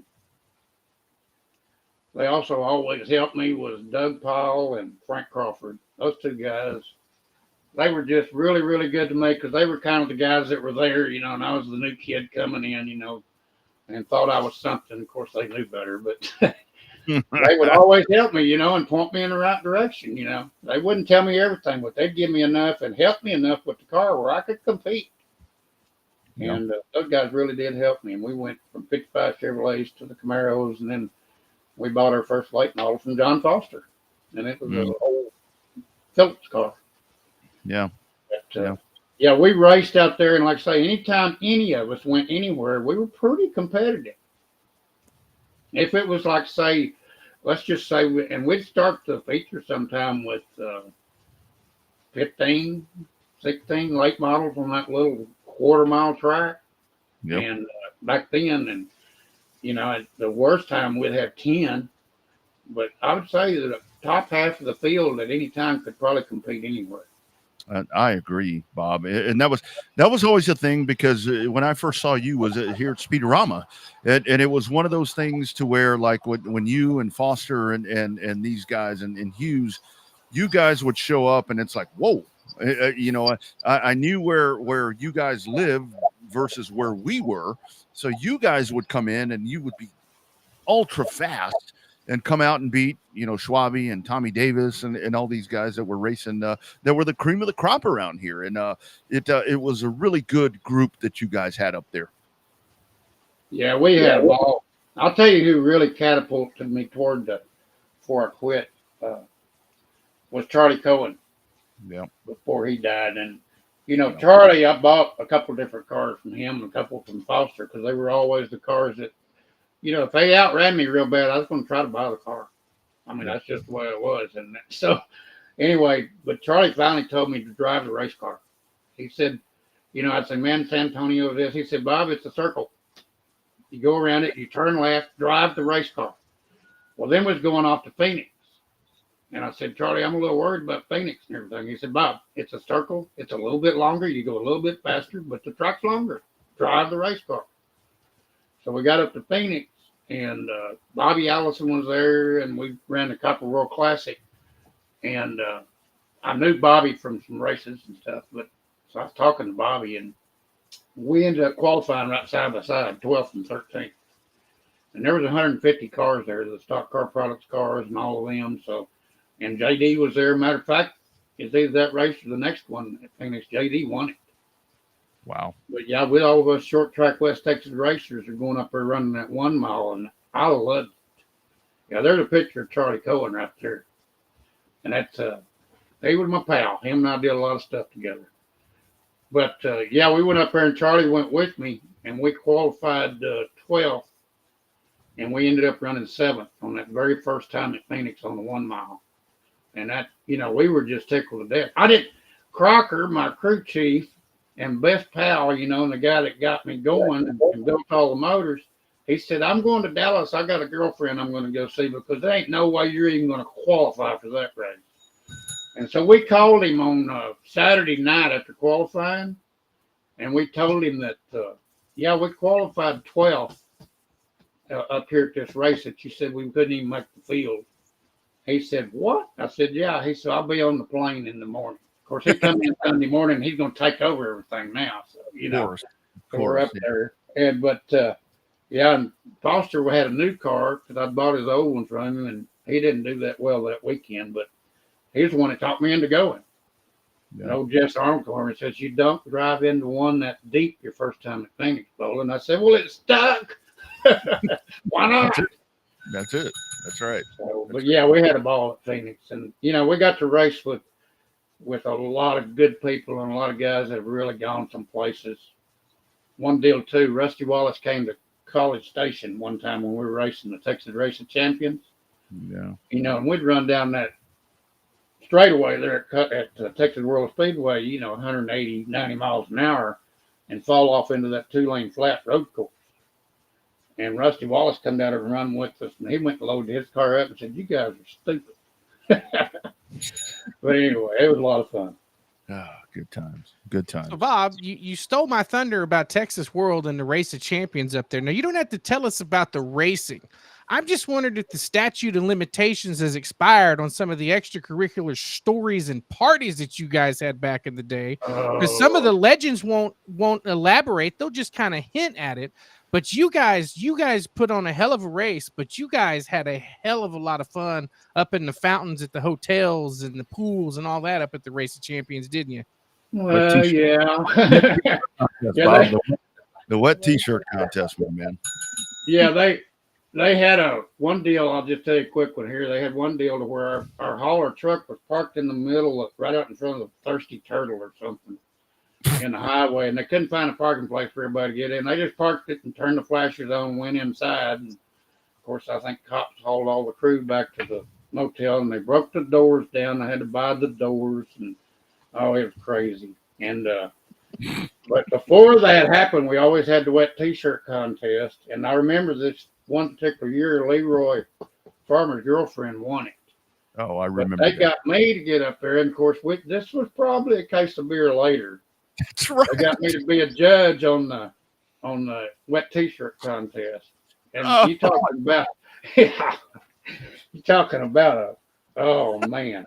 That was crazy. I ended up with all of them, but it was a hoot. We did a lot of crazy stuff. I remember, y'all know Ron Chambers. I remember Ron Chambers was out there, and this one big old guy was picking on him, and Ron had a few to drink. Ron was just walking around and kicking sand on him and laughing.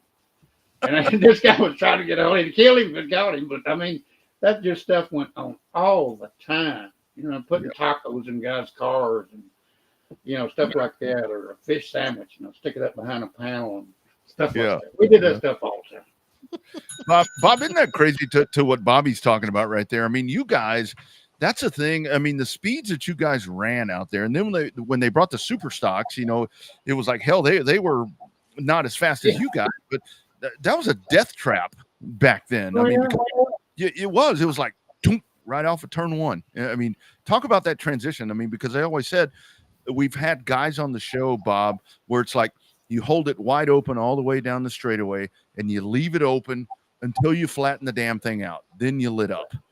And it's like, are you kidding me? Well, what I found, and we could pass a lot of cars going off into that. Me and Jerry Shiles one weekend went down there and we both got caught with something they didn't like on the car. So they put us in the back of the heat race, the very back. Well, they divided the field, and we always ran like 40 cars. Oh, yeah. And they put us in the back of 20 cars because they split them up in 2 heat races. When we went into one, Jerry Shiles and I were running first and second side by side, starting in the back. He went to the apron, I went to the wall, and we never lifted till we got in the road course. And going in like he did was crazy because you couldn't bend the car enough. You're going too fast. Yeah. If you hit the brakes, you're going plumb off the track. If you hit the clutch, you're going over the telephone pole. Mm-hmm. I mean, it was just that crazy of a transition. It was like you'd hit it kind of like this, and everything on the car would hit the ground. When you bottomed out, then's when you got out of it. But we found that we'd get right up next to the wall and just stay with it till you got there, and then just bend the car, let it bottom out, grab third gear and down to second, because then you had a 90-degree left and a 90-degree right, and then a horseshoe, and then back on the track. And that was crazy. Yes. Best we ever ran was second. I think Slick won it. That gun Slick was always giving me fits. He was good. That was a fun deal. We always loved going down there, and it was a party from about Thursday till Tuesday. It was a party. And I mean, the second time I went down there, Ronnie Miller from Arnett, Oklahoma, I'll never forget it, driving an orange car, got killed right in front of me. What was that going into the off of the big track down onto the No, you know how they drop about the tunnel turns? Yeah, that track had one. Yeah, and it was there in turn 4, and you could swap lanes pretty easy right there. I mean, first time I hit it and I wasn't ready for it, I went from the 3rd lane to the 4th lane just as soon as I hit it. I mean, the car just moved. And what he did is he caught a gust of wind right there and hit that tunnel, and the car just, I mean, it endoed, side barrel rolled, it did all kinds of stuff, and we were one of the first ones to get up there close to him. That was a bad deal. He was running right beside the VitaFresh car. Jimmy Fingers. And I was running right behind him. And anyway, and I started to never go back, but we went ahead and raced that weekend, and we ran top 10. But that was probably the worst feeling I ever had watching that happen. I bet. And he was 18 years old. Yeah. Yep. We had a lot of fun. And you're right. It was a death trap. Yeah. I mean, you're talking about a 1/4 mile, 3/8 mile race car, and you're going to take it to a 2-mile super speedway or 2.5 mile. Yeah. Not designed for that. Bob, I mean, I do want to ask you, I mean, we're talking about racing and all that, and the fact for me that you still travel on the bike and that you're going to racing and you're sitting here recounting all of this. I mean, I say that you're a badass for what you've done on the track, but man, you are a badass because you're still with us. You have battled, you've had some health stuff, and here you are. You're still here, and your mind is like boom, boom, boom, boom, boom. Everything good for you on the health side. Well, it hadn't been a while, but yes, I'm here today. And you got to live one day at a time. But in 2019, I had 2 new lungs put in, and which was a tough deal. And of course, when they do that, they kill your immune system. Right. And so I can get sick real easy. And the side effects from lung transplants is usually like cancer and diabetes and stuff like that because you can't fight it. Well, now I've actually got what they call stage 4 cancer right now. And we've been fighting the cancer for 3 years. But, everybody's here, and the good Lord is taking care of me. He knows my time. He knows my day. And I don't care if I'm on a motorcycle or in a race car or fighting stage 4 cancer or whatever I'm doing. When it's my time, I'll go. Yeah. And I'm ready for that. But I got a lot more I'd sure like to do before it comes time. And I just try to live that way one day at a time. And I love it. And we ride with the CMA Christian Motorcycle Association. So when we get to meet with like the banditos and pray with them and stuff like that. And, I saw my friend Sean Paul Lehman over there win a race at Houston the other night. And then he won the dirt race the next week. And that guy he tickles me, and I like him. And, he does a lot of work for the Lord too. And I got to say, it's God. That's where it's at. It's God for me, and a wonderful, supportive wife. And I've been married more than once, and we're not going to go there. Well, it happened. but she, number 7 is doing just real good. But she has taken care of me and been there, and I just, I feel like I'm going to try to make another 20 years. I think you are, my man. So Bob, the one thing I love about this show is that we're able to connect with you legends. And I know you guys, we've talked to Slick, we've talked to Freddie, we've talked to so many guys of your era that when we call them legends, you guys like, I'm not a legend. I was just a race car driver having fun. In our mind, you guys were the core that made this sport the way it is for us nowadays. And we appreciate you coming on and sharing the stories. But the best part about it is that we get to rekindle that fire that y'all have. Oh, yeah. But we're also hoping that you guys, not only since you inspired us, you're on to inspire that next generation of racers to remember what it's all about. Yes, it's a competition, but it is about having fun, and it is about making the memories off the racetrack. So, the fact that we've had the honor to talk to you and Freddie and Slick and all of that, like, it's just so cool that you guys are still willing to talk about the good old days. Because I wasn't around for that. Rodney was more, he's a little older than I am, so he was more into that time period than I was. But I love hearing these old stories. I love hearing how you guys would go nose to nose, door to door, wheel to wheel, and then you go down and have a beer and talk about it afterwards. So I think that that's just the cool part about the Legend series that we have. And I think it's so cool. I just think it's so cool that you guys share those stories. Not all of them. One of these days, we'll get some of you guys to tell the real stories. Might get Tom Taylor on here to tell some real stories. But I just think that you guys have, I don't think you guys realize enough what you guys did for the sport back then. And I don't think you guys realize how much inspiration you are to that next generation of racers and even us that are still currently doing it. So we thank you for coming on and thank you for sharing these stories, man. We really do appreciate it. All right, man. Well, listen, I appreciate you guys. And, when you call us legends, it embarrasses us because we just think we're having fun. You're right. Because it's not anything I consider myself. I wish I could have done a lot more. I'm going to say 2 things about 2 people at San Antonio right quick. John Kelly was one of my favorite people, one of the nicest, hardest racers I ever met. And then Keith Reesmeyer, we went down there for an opener one spring and talking about having fun. The night before, we were staying at the La Quinta over there at 16 and whatever that is. Well, and we were having our beers, of course. And we'd been over to the Mexican food restaurant with sailing tortillas across the restaurant and they landing on their heads. Dos Pedros, yeah. Yeah, Dos Pedros.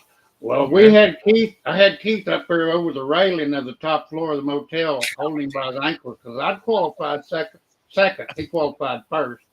I said, who's going to lead the first lap, Keith? Well, we're holding him over the rail. He said, I guess you are. That's the way we had fun. Well, and that's the thing, Bob. For me, it's such a pleasure to get to talk to you and these guys. Because y'all were my childhood. Watching you guys and a lot of people ask me why I'm so hard on the racers now. And why a lot of times people say I'm negative and all these different things, and the sport is not the way it was. It's because of watching you guys. I mean, because y'all taught me how great this was. So it's a real pleasure to get to have these conversations. And when you walk up to me at a racetrack and you're like, Rodney, I'm like, that's fucking Bob Bolin walking up to me, who wants to shake my hand or give me a hug or whatever. And that's really cool. I do want to ask you, because I'm going to pull this picture up one more time. So this is your car right there. Oh shit, you can't really see it. I'm going to pull up Charlie's car, because so when you go to the track now, when you go to Houston and you see those outlaws with that long nose and that big old tall ass that I always talk about, doesn't that make you want to? Doesn't that bring back some memories of what you guys used to do? Mm-hmm. It does. Yeah. Those outlaws, I'll drool over those outlaws. Yeah. I really do. Greg told me to come down and drive his car sometime. We just BSing one time. And I thought, man, I hope he's serious. I like to just make a few laughs, But no, they are really neat. I got to really get around Greg's and look at it a little bit, and those are cool cars.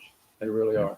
They're pretty cool. That's what I like about those, is that it's that home built body. I mean, I know you can buy them now, but it does have that old look like you guys used to have, man, because that was a late model sportsman I grew up with. Bob, this has been a pleasure, my friend. And as we get into the off season, I mean, we can tell more stories. I mean, we can do the off the record stuff. Actually, we can tell whatever we want to tell here. It doesn't matter. Okay.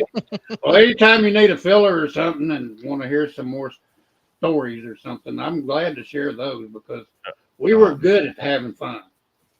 You guys definitely never lacked in that from the stories that I've heard. And as I got very young, I mean, I was like, Bob, I was like 6 to 10 years old hanging around you people doing these things kind of in the background. And I'm like, oh my God, this is neat.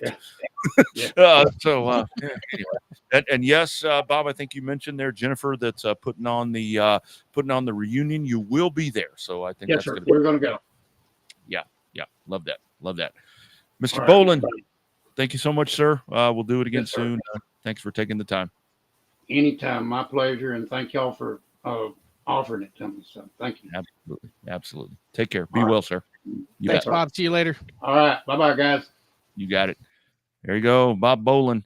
So you get Bob Bolin, and Bobby, I think what's even cooler about that is that you get Bob Bolin coming on, talking there, one of the real badasses that we talk about. I mean, he comes on after Brad Dixon telling a state of the state. Really cool stuff right there. Yeah, no, I mean, I love it when we have these legends on. I mean, and what's even better, what I love about over the 8 years of this show, a lot of the legends that he is talking about, we've been lucky enough to have on this show.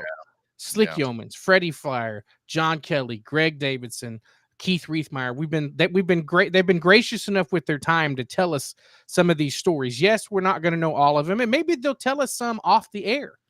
Like they did down at the Derby that one time when we should have just stuck a microphone right in the center of that table and just hit record. But these guys, we had that discussion with Jennifer. Some of these guys, they're racers, and that's all they think they are, just plain old racers, which they are, but they inspired the next generation of racers. And I hope like hell they can inspire this second, third, and fourth generation of racers that's out there right now to be better. To be better racers, to be better people, to just have more fun. Yes, it's expensive, but damn it, it's about having fun and putting on a good show too. Yeah, and I will tell you about those guys back in those times, because I was, where we talk about with the kids, getting the kids involved and all the different things. I mean, back in those days, I was the kid. I was the one that would go around and, not so much in those days. And that's where it's so weird back in those times, because it wasn't so much about getting an autograph. I mean, you'd get a program signed because the programs had that spot where it said autographs and you'd like go hand it to them. But it was one of those things to where it seems like back in those days. And I think that's where the not just racing. I think everything has changed so much, because what you wanted to do was sit there and just listen to these guys talk. And I think for the racers now, I would really highly recommend just have some conversations with people. Doesn't have to be with a kid. I mean, if a kid happens to be there, hearing you talk to other people about what you just did. I mean, those conversations were so powerful. He talks about Leroy Farmer. I mean, some of my most vivid memories, Bobby, of Leroy Farmer was sitting there listening to him tell my dad dirty jokes. But the whole thing was, it was like, that's Leroy Farmer talking to us. And I think that's some really special stuff that, those are the memories with these guys. And I mean, I truly, man, I freak out when these guys walk up. I mean, like when Umshide walks by and wants to shake my hand, I'm like, that's fucking David Umshide, Mhm. I mean, I'm the same way. I love all these guys. Like, I know. the fact that I wasn't around for them, but they tell the stories and they tell it with such passion and they tell it with such grace too. That, I mean, I think it's a generational gap that they have nowadays that we can't replace. That's why I love doing the legend shows. I love doing them now. I especially love them in the off season when we have nothing else to talk about but just talking to these great guys and ladies over the course of the years. So I love it. And I have an idea for you for the reunion, and I'll tell you about it off the air because I think that you're going to like it. It's something you may not have thought about. So, oh, nice, super good. Even though I won't be there, I'll be at Texana. I'm going to miss the reunion because I'll be racing at Texana. But I wish you guys, Jennifer and you guys, all the best. Talked to Milton about it a little bit there at Cotton Bowl, so he's looking forward to going. I know you're looking forward to going. So, I'm torn because I want to miss. I'm sad that I'm missing it because I love the legends and I love that racetrack. But I'm also happy that Texana gets another race in to close out the 2024 season to gear up for 2025. So I can't be in two places at once. I'm needed at Texana, so I'm going to go down and help the guys and ladies, Cord and Monty, out and try to put on a good show for the fans there in Edna, Texas on Saturday night. Yeah. And for the reunion, it's going to be Milton's going to fire things off. I've got something that I'm going to be doing in Seguin at 5:00. I'm officiating a wedding for one of our good friends, our man Butch Havelka, his nephew, taking the plunge. I'm going to take care of that. Then I'm going to head over there. So it'll be good timing. Milton's going to start this thing out. I'm going to be real honest with you. Milton should do most of this, to be honest with you. I mean, that's his place. I mean, it's I was fortunate I got to be on the back end of that. And I mean, my whole thing is with San Antonio is, yes, I raced there, but I mean, I was a fan there. I was a driver's kid is what I was most of the time there. And it's one of those things where I have a sponge memory when it comes to these kind of things where I remember all this shit. But Milton is the one that needs to fire this thing off and needs to drive it because that was his castle. And so he'll fire that off. I'll show up and then we'll continue to roll that thing off. Bobby's talking about Texana. That is coming up on Saturday. Hey, how about a preview of Saturday at Texana Raceway Park?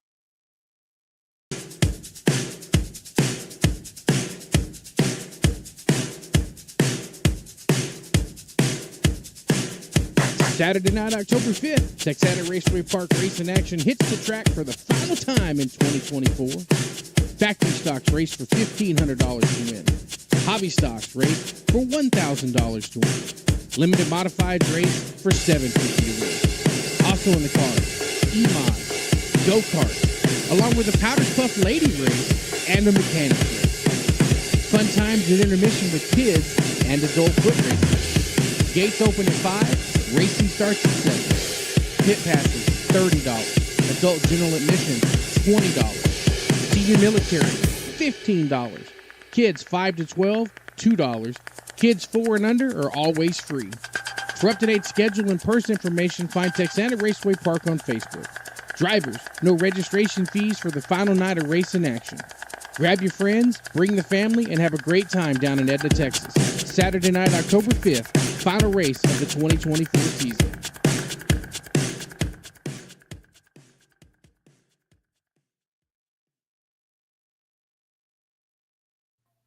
But I do think that 2025 is going to be really good there. I think that with everything that you saw in the first event, I'm hoping that with the October 5th race, that you have that carryover.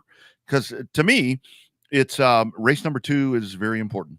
I think I've talked about it a lot of times. Race number 1, when something's been kind of away for a little bit, is always going to be a hit. Race number 2, I think, is really important. I think, folks, if you want, I mean, I just say, if you want big things from Texana, race number 2 Saturday this weekend is massive, in my opinion.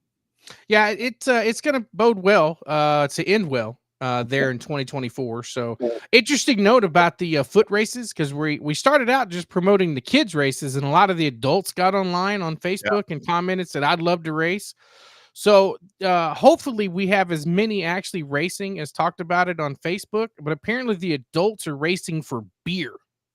Kids are racing for trophies, and the adults are supposed to be racing for beer, to the best that I understand. So I don't know if I'm going to be holding a beer out at the end of the straightaway, waiting for these guys to come by. I don't know exactly how we're going to do it, but I don't know. I think if you see adults racing for beer, I got a feeling it's going to be like a greyhound chasing a rabbit. Oh, man. Well, actually, not a greyhound, more like maybe a hippopotamus chasing lettuce. I don't know. I don't think they're going to get anywhere near greyhound status, but you get the idea. The best part is that's at intermission. So be sure and have the video camera rolling for that, because that's where you're going to have like the dizzy bat race at the baseball game, where you're going to have these folks out there, and you're going to have guys wiping out, and maybe ladies too. So yeah, that'll be cool. I know we did kids foot races at Corpus, and man, that was really hell. We made them run the big kids. We made them run the whole front stretch, and yeah, really good times. I like that. That's good family fun. You heard Brad talking about, and of course Bobby and I are always sporting the Revved Up on-demand shirts. Great gear. I mean, the best merchandise that you're going to find around here in the country, for crying out loud, as they continue to expand. I mean, they're doing stuff all around, now being the official merchandise provider of the Lone Star 600. It is on-demand shirts.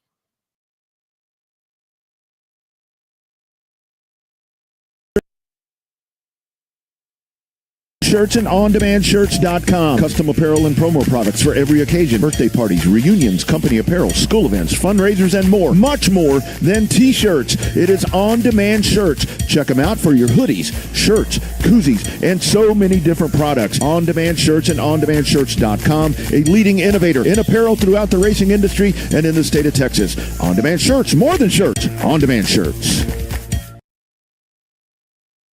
They are the best on-demand shirts. Check them out. Check them out on Facebook, and contact them if you want to be a part of the ODS team, because they would gladly set something up for you. All right, Bobby, kind of taking a look here as we close this thing out. Some of the regional stuff that I thought was really cool. Our man, a great friend of the show that we talk about, talking to all the legends. I mean, this guy's still doing it. Been doing it for a while, but kind of hitting his peak right now. Casey Roderick wins his third championship there at Five Flags Speedway, fourth Blizzard Series. I mean, Southern Super Series, third SSS, and Blizzard Series. I mean, this guy right here winning on Night of Champions there at Pensacola. A lot of momentum here for Casey Roderick going into the Derby. Yeah, he's definitely on top of the world right now. Now, how long he stays there, the one thing we've learned about the Derby, there's usually the heavy hitters are always there, and they're going to come up and bring their A game. But every year, there's one surprise guy that comes in and sets the world on fire in a good, positive manner. But there's that one surprise. A couple of years ago, it was Caden Honeycutt showing off to the racing world that he was going to be a force to be reckoned with. And then you had Derek Thorne that came in. Granted, it wasn't a surprise due to his dominance on the West Coast, but when he came over to the East Coast and dominated for a couple of years. So there's going to be a chance. Casey's going to be one of the ones to be reckoned with, especially with his record here coming up at Five Flags. And then, he did pretty well at Nashville. He did, he won the not Berlin. What was that race he won the other day, a couple of weeks ago? The ASA race. Wednesday thing. Yeah, that was shit. I can't remember. Well, and he's also leading the ASA National Stars points too by like a landslide. So he's having a damn good year. Anthony Campy and them, they built something special. And that camaraderie and that the timing of it and everything is really, it's, that Georgia native that now lives in Mississippi is definitely, he's definitely on par to have a damn good Derby week. That's for sure. Yeah, I think the whole thing is when he teamed up with Campy. I mean, that was going to be a match made in heaven right there, and it's definitely produced right there. So good for Casey. I think it is one of those things where, again, storyline going into December is going to be which one of these guys is going to be the one that could maybe break through and win the Derby. But I will tell you, because we had the finale for the Alan Turner Pro Late Models as well on Night of Champions. Jake Finch wins in the Ronnie Sanders car with Carson Brown winning the championship, as Carson Brown leading that thing up until about 2 or 3 laps to go, and Finch makes the pass.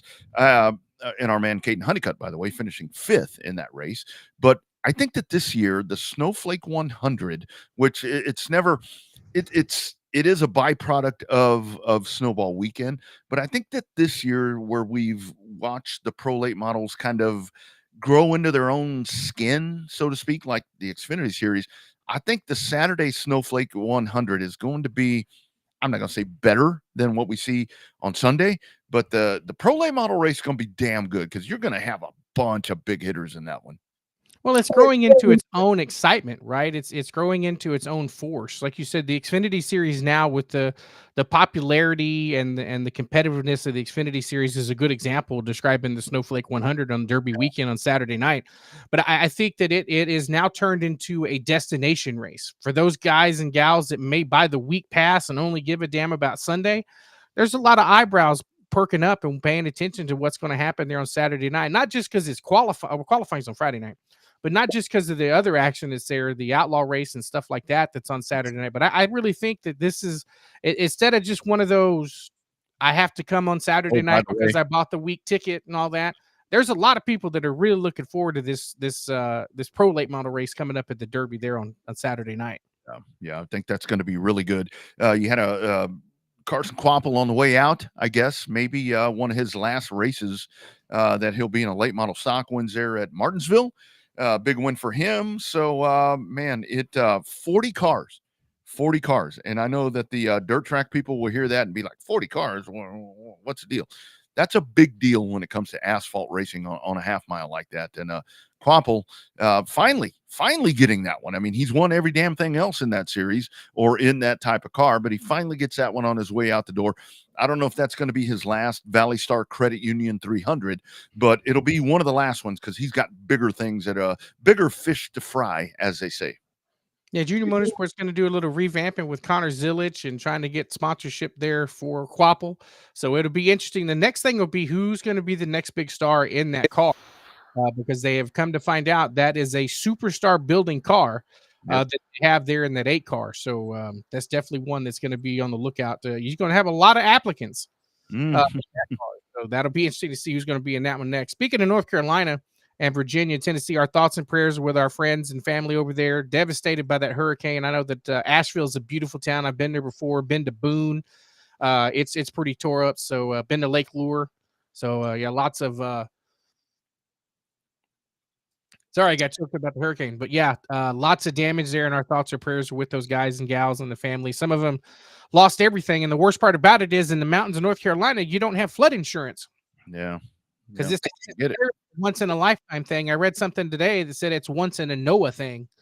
You know, you know, a lot of these guys don't have we saw how devastating the floods were back in 2015 here in Central Texas. But I mean, you know, if I was living in the mountains, the last thing I'm worried about is flood insurance, because the chances of it flooding in the mountains are fair to none.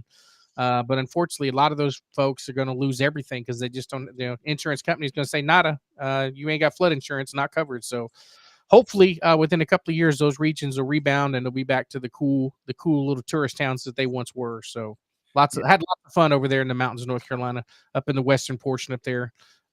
Beautiful country, beautiful towns, great people, and sad to see some of the damage there. And then our friends in Florida as well, into Georgia with that hurricane. So not a good deal, but good to see. You know, the racing community already offering, you know, there in Florida about getting generators and power, stuff like that. So we've seen the racing community step up. Now it's time for, you know, the rest of the world to step up and, you know, take care of those people that need it in their tough time. Yeah, and I will say, I think one of the best places to go is American Red Cross. If you want to donate whatever you can, I mean, that's one of those places where if you go to AmericanRedCross.com, you can donate there. for that tragedy that they're dealing with over there, and that's going to go directly to them. I mean, there's no middle person. Anything that they're doing, they're going to apply that right to them. So yeah, thinking about that right there, a lot of folks impacted. I mean, a lot of people that we know, Bobby. I mean, it's when you start having those weather events that are going up through there, it's like, man, I start thinking about, okay, how's so and so, and it man, it God. And I was looking at something today where I think there's 3 more of those things out there that could get into the Gulf. I mean, there's one that could come our way in Louisiana. Our friends in Louisiana could be impacted by one, and God forbid, there's another one that's heading on somewhat of the same path that Helene just went through. So, man, it very trying hurricane season, and like you mentioned, well said. And don't forget about our friends at the Humane Society. Don't forget, animals are near and dear to our hearts. Definitely, lots of animals lost in the terrible conditions up there. But the Humane Society's on the run and trying to help out as many people with their animals as they can. Try to reunite pets with their pet parents and stuff like that. So, just help out any way that you can, guys. It makes it, unless you've been devastated by one of those, you don't know how hard it is to recover. And definitely thinking of our friends over there in the Carolinas in the path of that thing. So yeah. lots of prayers and good positive vibes to those people. That's it. Yep. A lot of folks there. So definitely keep them in your thoughts as your week goes on. As we mentioned, coming up this weekend, obviously you got the Lone Star 600 that we talked about there with our man Brad Dixon, and we'll get his stuff podcast there. That'll be a standalone thing. But there it is right there. Brand new format, a lot of money up for grabs. And I love the format, the way it's set up. And I really do think that, as he talked about right there, and Brad, I'll tell you, man, the wheels and everything that he puts in motion right here, I think that he may really and truly revolutionize the way that some of these big shows are done. Because like he talked about, if you don't make the top 24, you're kind of shit out of luck. It's like, I was 25th. I was, almost good.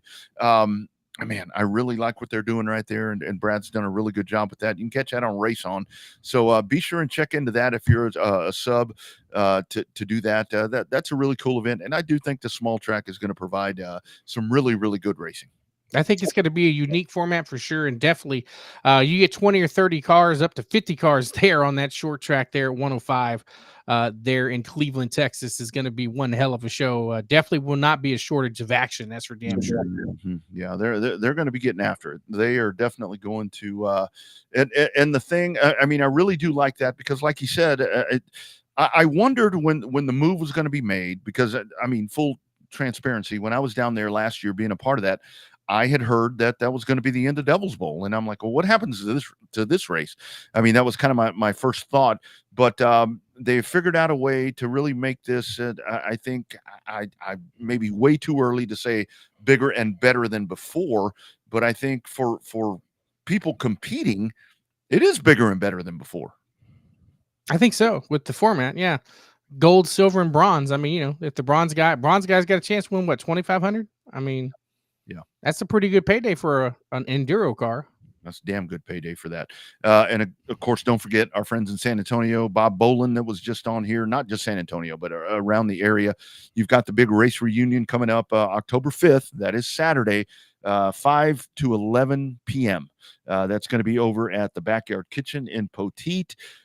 Check them out on Facebook. All the information that you're going to need right there. You're going to run into a lot of really cool people if you go into that. I've kind of gotten the format for that. There's going to be some different things happening. Lots of storytelling, I think, is the main thing, and it's going to be a lot of fun. And it's a good time for folks to be honored and showcased. And it's not just so much about, like we talked about with Jennifer. It's not so much about SAS. I mean, Pan American. I mean, everything. I mean, it's a San Antonio thing. They're pulling all these people in. It's going to be a lot of fun. I think it's going to be a lot of fun. Hopefully, the inebriation of some of these legends will lead to really good storytelling. The statute of limit, when it comes to alcohol consumption, sometimes the statute of limitation disappears. Well, especially if you get both parties involved, you get to hear both sides of the story. when I was talking to Milton, when I told him that I was going to be a little bit later going to this, there was a mention there about some drunks maybe going out to the racetrack. I'm assuming I was a part of that. So you never know what you might get after the event. The sad part is you got to pass Old San Antonio Speedway, Highway 16 to get to Poteet. So it's right there. It's right there. Pretty easy to find. Pretty easy to find. Man, this has been a fun show. You had the champion, the inaugural champion of the Stims. Chris Morris wins that after an epic battle right there, and he had to overcome a lot of different things. The conversation with Brad, that's going to be gold, as you mentioned, Bobby, and then Bob Bolin. What more can he ask for on a Monday with 2 Monday night football games? I would have rather watched this than Monday Night Football. Yeah. And as we said, the San Antonio Race Reunion on-demand shirts, proud provider of the apparel for the San Antonio Race Reunion as well. That's right. Be sure and get your hands on on-demand shirts. You can look as good as Bobby and I. You can be fly like we are. All right, guys, we'll do it again next Monday. Thanks to all the first-timers that have checked in. I saw several comments there. We do it every Monday, 6:30 p.m. Central. Wherever you found it, it's going to be on next Monday. We'll break everything down and get you ready for the other week. Talladega. Is that what's next? Talladega's next this weekend, baby. Talladega. There you go. There you go. Ross Chastain, the winner on the Cup Series this week. I like it when those non-playoff guys win. Makes it for an interesting show. Yeah. I wanted 19 to win. I was hoping Truex, or dare I say it, I was hoping number 8 might win. But I did too. I thought he was going to have a better shot, but he's got 6 more. Yeah. Yep. Running out of time to keep that streak alive. All right, Bobby, have a great week, my friend. Everybody else checking in, you all have a great week as well. As Bobby mentioned, be sure and keep those folks top of mind that are going through some really, really tough times over in the Carolinas, up into Georgia and some of those spots. All right, we'll do it again. RevvedUpSportsShow.com. Catch all the replays. Everything is there. And we look forward to seeing you again next Monday. Bobby's down south. I am Rodney up north. We are in Central Texas. You guys have a great week. #Real Race Talk, never bigger than tonight. This is the Revved Up Sports Show.